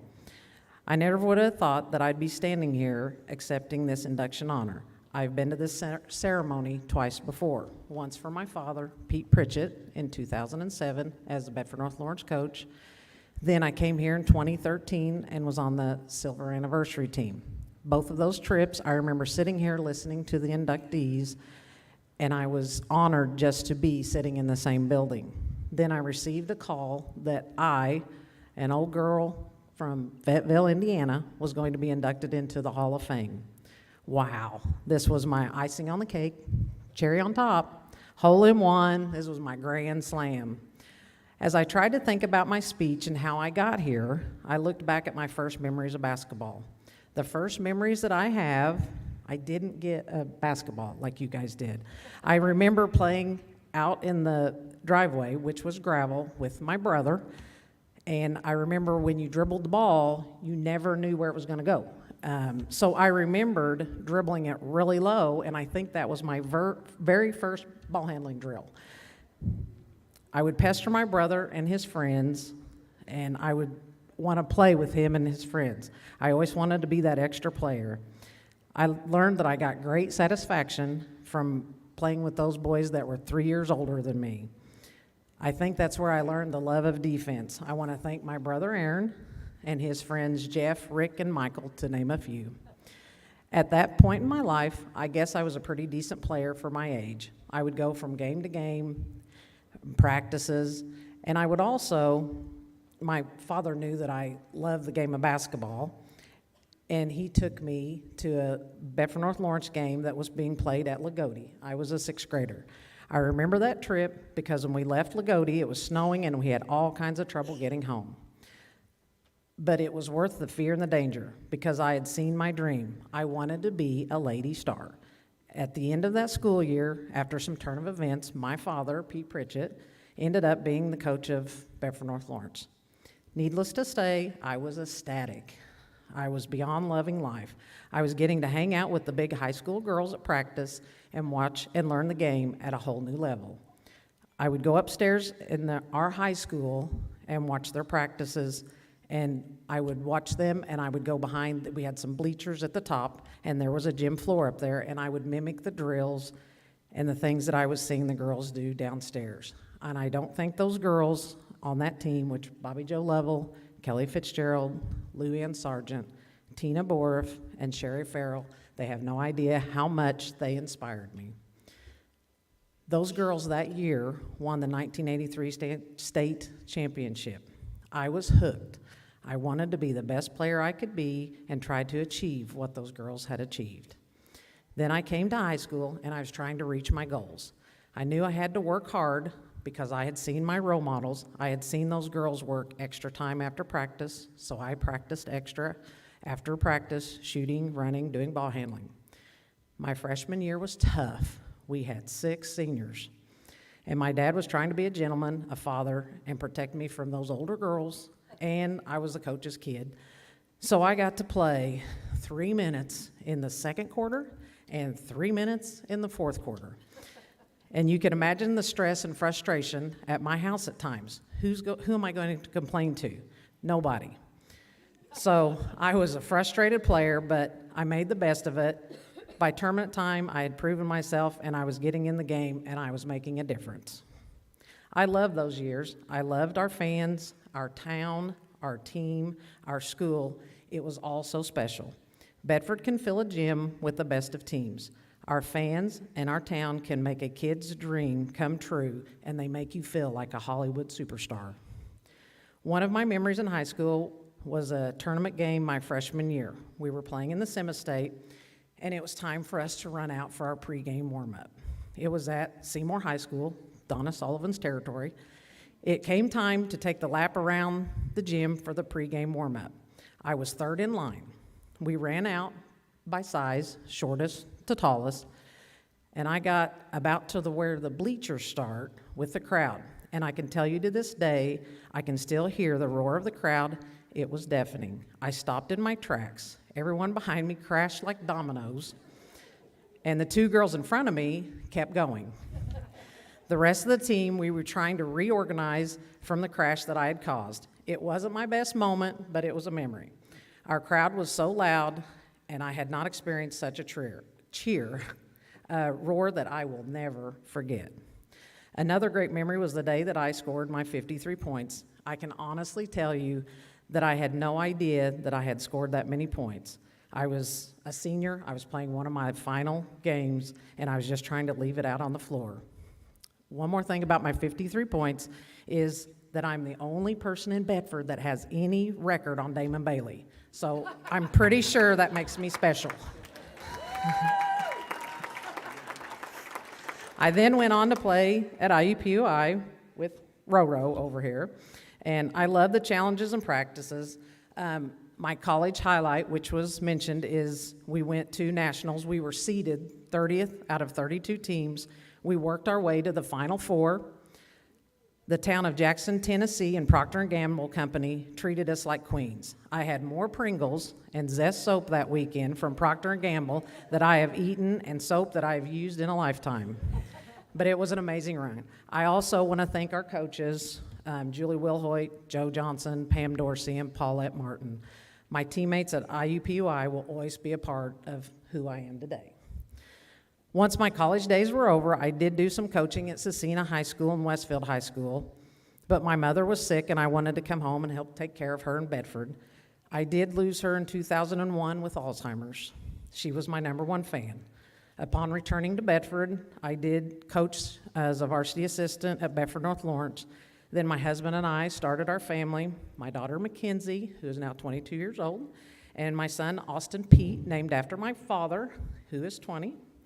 I decided to stay in basketball and coaching, but not at the high school level. So as a lot of up here I talked to today, I stayed with elementary, middle, travel teams, and stayed in coaching. And now I'm here. My kids have graduated from high school. I have no games to go to now.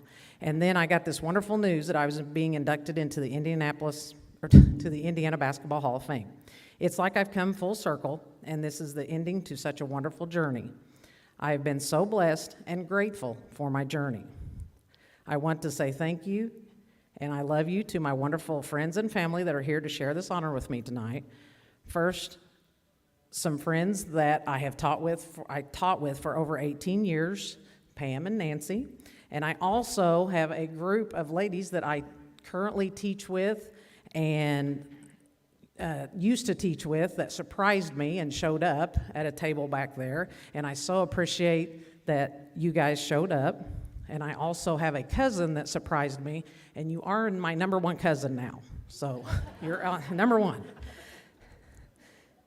I want to thank my brother and his wife, Julie, who I'm blessed to call my sister-in-law, my teaching partner, but mostly you're my friend. And their son, Ben, who couldn't be here tonight, I love you guys. I want to thank my mom and dad. As you know, my mom is watching from above. I love you, Mom. My dad isn't able to be here either. He has health issues. He is 88 years old now. We have him living in a tiny house beside us, and I will definitely have him watch this later on. I was Daddy's girl growing up. I was where he was day in and day out, farming, school, basketball. I love you, Dad. My kids, Mackenzie and Austin, you are my life. You have absolutely no idea how happy I am to have you here. I love you guys. I couldn't have special ordered two better kids. Also, I want to thank Colton, which is my daughter's girlfriend. We love having him spend time with us, and he also bought us lunch, so we brought him along. Then my soulmate, Steve, my husband. I wouldn't want to take this journey with anyone else in life. I'm so happy that we get to enjoy this honor together. You might be my loudest fan at times, but you're my number one supporter. I love you, Steve. I'm sorry that I have taken so much of your time, but these memories, as I wrote this speech, just filled my heart. Thank you for listening to me ramble about my memories. One last thank you to my extended family and my friends and support through the years.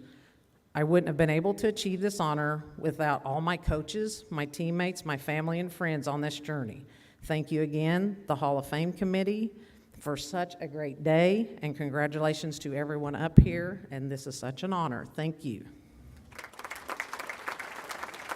Don't fall over with all the cheers, okay? Thank you so much. Great job. Congratulations. I love you. Thank you. He's a great guy. Christy Smith, 1994 Indiana All-Star. She totaled 1,113 career points at Benton Central, setting school records for career assists at 506, single-season assist career steals at 418, and single-season steals averaging 21.6 points per game, 5 assists, 4.5 steals, and 3.4 rebounds as a senior for the 16-4 team. She was first-team All-State, an Indiana All-Star, and academic All-State. Career at University of Arkansas, including 1,459 career points, along with 507 in assists and 239 steals, and an 87% career free throw percentage. She led the nation in 1994 and 1995 with an 89.9 free throw percentage, was the 1995 SEC Freshman of the Year 3 times, SEC All-Conference, 4-time Honorable Mention AP, All-American, 3-time SEC Academic Honor Roll honoree. She participated in the 1997 World University Games, led Arkansas to a 1998 NCAA Final Four, and was a 17th pick in the 1998 WNBA draft to the Charlotte Sting.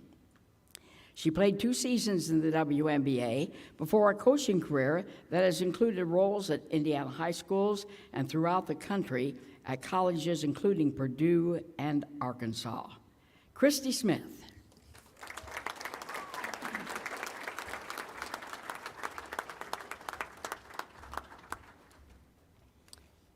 Thank you to the Hall of Fame Selection Committee for this incredible honor, and to God for the lifetime of blessings and memories He has given me in the sport of basketball. And thank you to all my family members that made this trip. It's awesome to see you guys.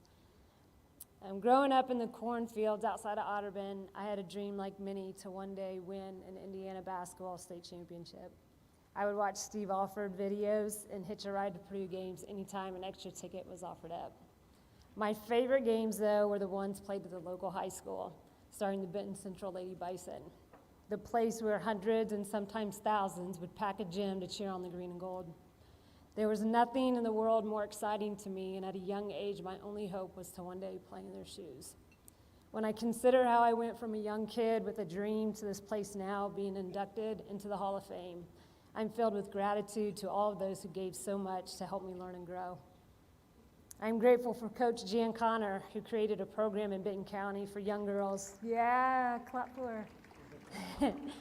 Who created a program for young girls and to realize a dream of playing basketball and establish for us an environment unlike any other. I'm grateful for my parents who drove all over the state to get me to games and AAU practices for a sport that at the time they themselves didn't quite understand.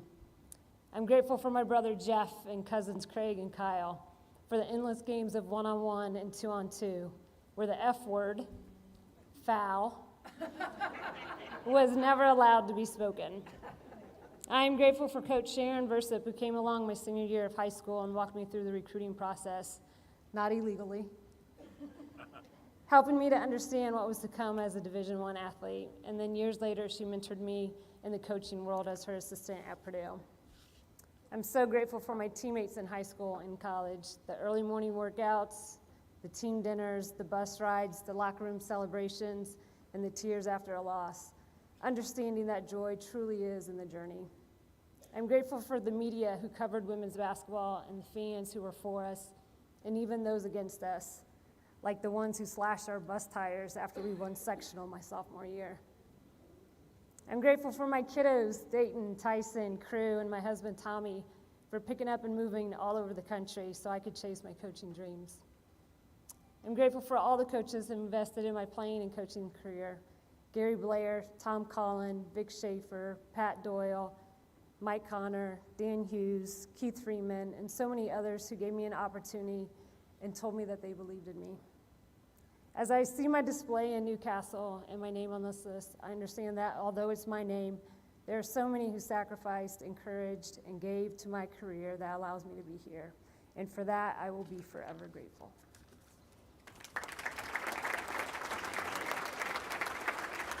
Smile for the camera. Great job.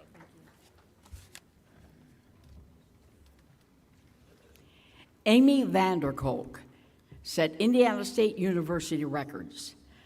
All-state player at Lafayette Jeff High School, she helped the Broncos to a pair of sectional titles, including reaching the 1983 semi-state finals and the 1985 regional finals. Selected 3 times to the Lafayette Journal and Courier All-Area team, she totaled 784 career points, was a recipient of the Golden Bronco Academic Award at Indiana State University. She graduated 4th in career scoring with 1,484 points, set the single-game record for 43 points, tied the school record for season scoring average of 19.8, and had 2 of the top 6 single-season scoring efforts. She set records in career season and single-game field goal percentages, and 762 career rebounds, were the 6th in the school history, the best in the school history at the time. She earned all-conference honors as a junior, was an all-conference and Kodak All-American nominee as a senior, averaging 19.8 points and 9.1 points in rebounds per game. She was named an academic All-American, recipient of the prestigious NCAA Postgraduate Scholarship, and was invited to the Olympic Sports Festival. Amy Vanderkolk.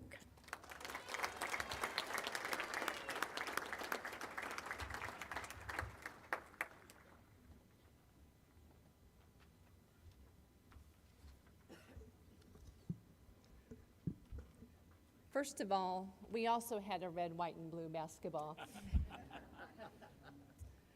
To the others sharing the stages with me this evening, congratulations to all of you for your many accomplishments. I would like to thank the Indiana Basketball Hall of Fame and its selection committee for this most humbling honor. As an 8-year-old watching the first girls basketball state championship in February 1976, the name Judy Warren became forever and instantly etched in my memory. One evening, shortly before Thanksgiving, I was blessed by a phone call from this same Judy Warren as she informed me of my upcoming induction. What an unforgettable conversation that was for me. When I think back, I no longer remember win-loss columns or stat sheets. I do, though, remember well those many people who made it all possible and who made the journey so enjoyable. So while this honor may have my name etched on it tonight, it truly belongs to these others and deserves their names on it. I would like to take a few moments to say something to and about some of these individuals this evening. My teammates and coaches at Indiana State University. Coach Andrea Myers, thank you for putting our teams together and for always pushing us to become better. And Linda Sturgeon, my friend and good neighbor in the dorm, thank you for always waiting for our buses to return to town and for always keeping me grounded. My teammates and coaches at Lafayette Jeff High School. My 3 years of high school while being part of the legendary North Central Conference were absolutely cherished times. And our conference gyms, such as my favorite, the Anderson Wigwam, were just simply amazing. Todd Mansfield, my 9th grade coach at Sunnyside Junior High, thank you for the great and wonderful season. My late parents. My father was a 10-letter winner and Hall of Fame member at St. Joe College, a Marine lieutenant in World War II, and a professional football player before embarking on a long career as a principal, teacher, and coach. My mother, like my father, had simple expectations. Always do your best, always finish what you start, and always remember to have fun. And finally, my 6 big siblings. Neil, I recall very fondly how much fun your elder 2 sons, CJ and Jeffrey, had listening to the bands and being ball boys at many of my games. Thank you. My sister Claudia. Claudia, you have always been a proud and enthusiastic big sister, regardless of whether I had just learned my multiplication tables or learned of this honor tonight. Thank you. Dave, when I was little, you were the all-time quarterback in the backyard for Joe and me, and you threw many games so that I could miraculously win. Before my game at Duke as a college freshman, my team gave you a standing ovation because you were our one and only fan. He drove all the way in a Chevy Chevette. So, Dave, I give you another ovation tonight. Pete, when I was little, I used to look out the door waiting for the bus to bring you home from school. Years later, you looked out for me via your calls to see how a game or a road trip went, or simply to see how I was doing. Many know you as Father Vanderkolk of the Diocese of Lafayette, but I am simply grateful that you are my big brother. John, when you were a student at IU in the 70s, I had so much fun watching you in the Little 500. Years later, after one of my games at IU, I had just as much fun watching your eldest two children, Robert and Lisa, run around with pure joy on the court after the game. And for the record, Lisa is a member of the Earlham College Hall of Fame. And finally, Joe. From our childhoods full of playing every kind of ball in the backyard, including shooting hoops on our small dirt court, what fun I had. When you brought down Marion in 1982, I was treated like royalty.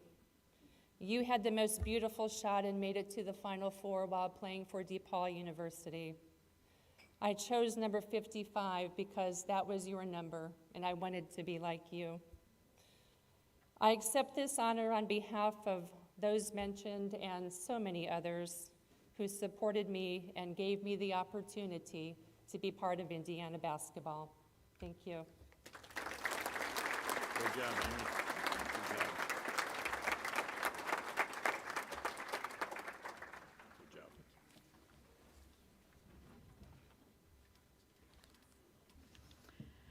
Well, when your name starts with a W, your last name, Stephanie, what can I say? I've had the opportunity to be close to Stephanie at the state tournament for girls several times. It was indeed an honor to do that. Stephanie White, high school and college National Player of the Year. 1995 Indiana Miss Basketball. 1995 Gatorade and USA Today National Player of the Year. WBCA High School All-American and MVP of the WBCA All-American Game.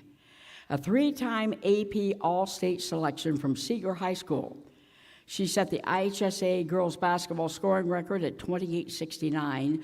Those are the career points, after averaging 28.3 points per game as a sophomore, 31 points a game as a junior, and state best 36.9 points per game as a senior, including a single game high of 66 points. At Purdue University, she totaled 2,182 career points, 671 rebounds, 582 assists, and 277 steals, leading them through the NCAA National Championship in 1999. 2 Big Ten titles, too, and 2 Big Ten tournament titles in 1999, the Wade Trophy recipient, and the 1999 Honda Sports Award as the top women's college player in the nation. 1999 Kodak All-American and the Big Ten Player of the Year. She played 4 seasons for the WNBA with Charlotte and Indiana, followed by coaching roles in college and the WNBA, including Indiana Fever in 2012 and the WNBA Champions and 2015 WNBA Finals. It is my pleasure to introduce you to Stephanie White.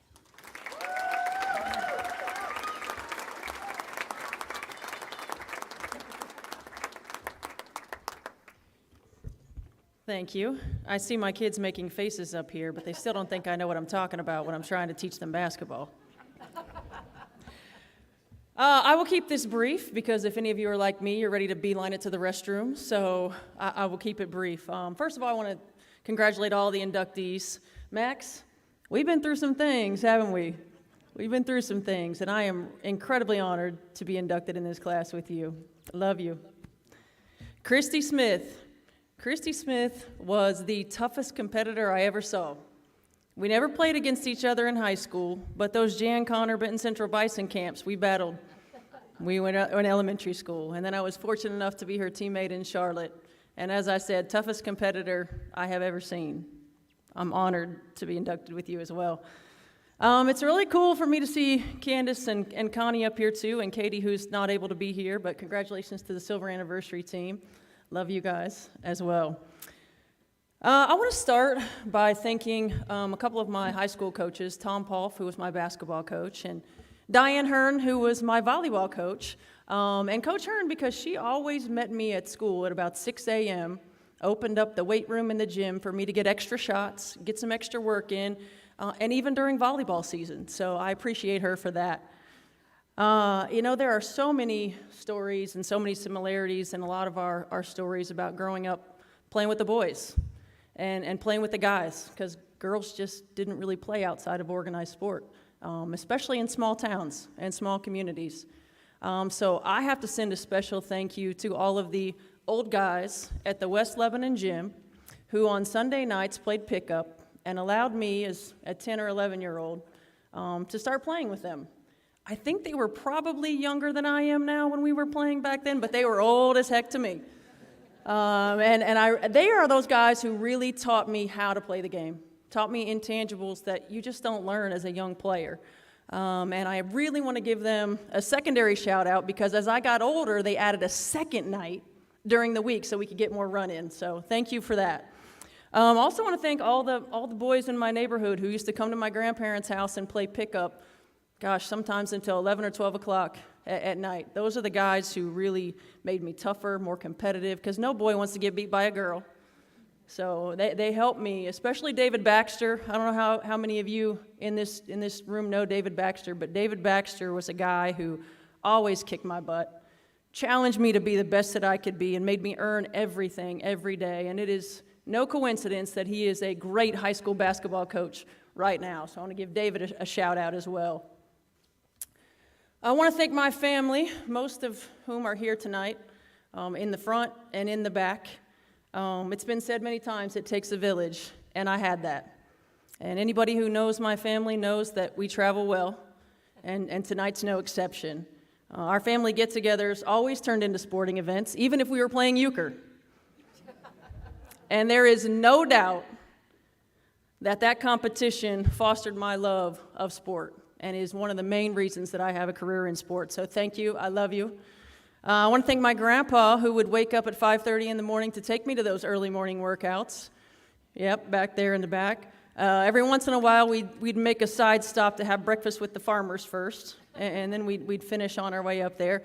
And he might tell you, if anybody's ever talked to him, that he occasionally beat me in a game of horse. I don't know if that's true or not, but did you beat me? Every once in a while, right? I want to thank my Aunt Becky for letting a lot of us who are in this room and up here on this stage crash at her house during Purdue basketball camps, for taking me to Final Fours and endless sporting events that exposed me to strong women that I aspired to be like. I will never forget those experiences. I want to thank you for that and for your endless support. I want to thank my parents for sacrificing so much so that I could accomplish my dream. And as everybody up here on this stage who grew up in a small town knows, particularly back in our day, there were lots of folks who didn't think we could do it. Lots of folks who didn't think we could. And my parents taught me work, discipline, commitment, and what it would take to be the best that I could be. Especially my mom, who had 3 kids and went back to college, graduating in 3.5 years.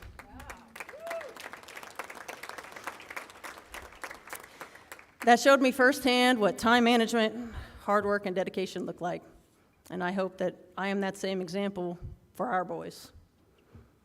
To my sisters, Shanda and Stacy, who were always drugged to tournaments and games and never once complained that I know of. Maybe, she might have.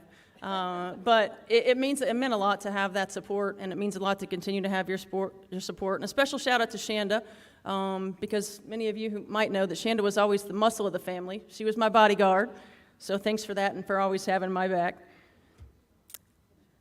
To Lisa, Landon, Sam, Avery, and Aiden, thank you guys for continuing to be my inspiration, for continuing to push me to be the best person, parent, and example I can be.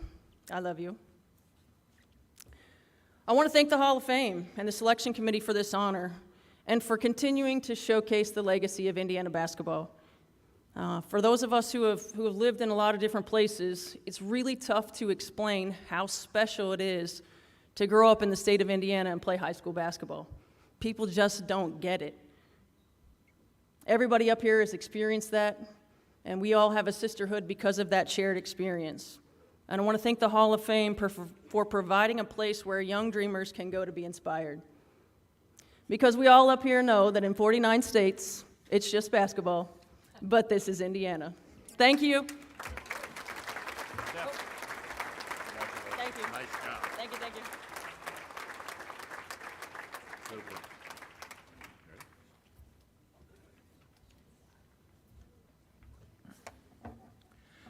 In closing, let's hear it. I want to thank all of you for attending this evening. Travel safely home. We heard a little storm on the roof. Hopefully you don't encounter that as you travel. I have one final order of business, and if tonight's inductees would please stand up.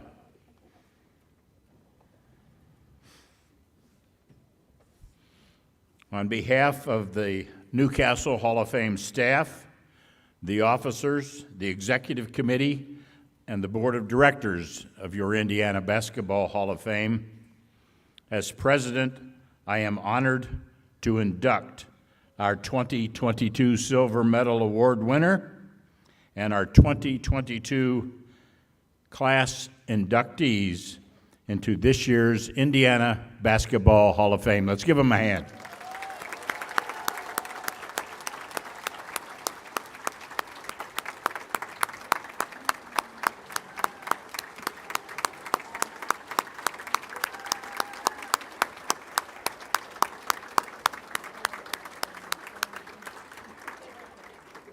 Again, thanks to the committee for a great day, a great evening. Congratulations to our 25th anniversary team and our inductees. Travel safe. God bless. Thank you very much.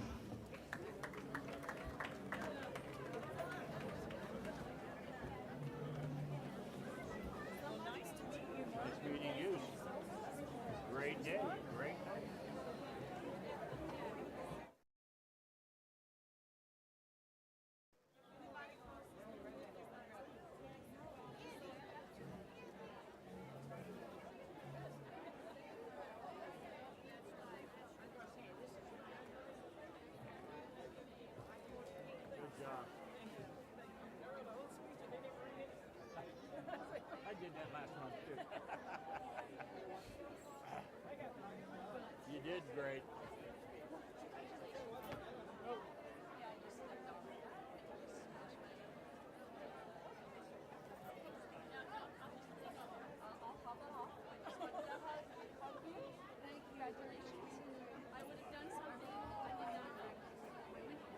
Nice job, lady.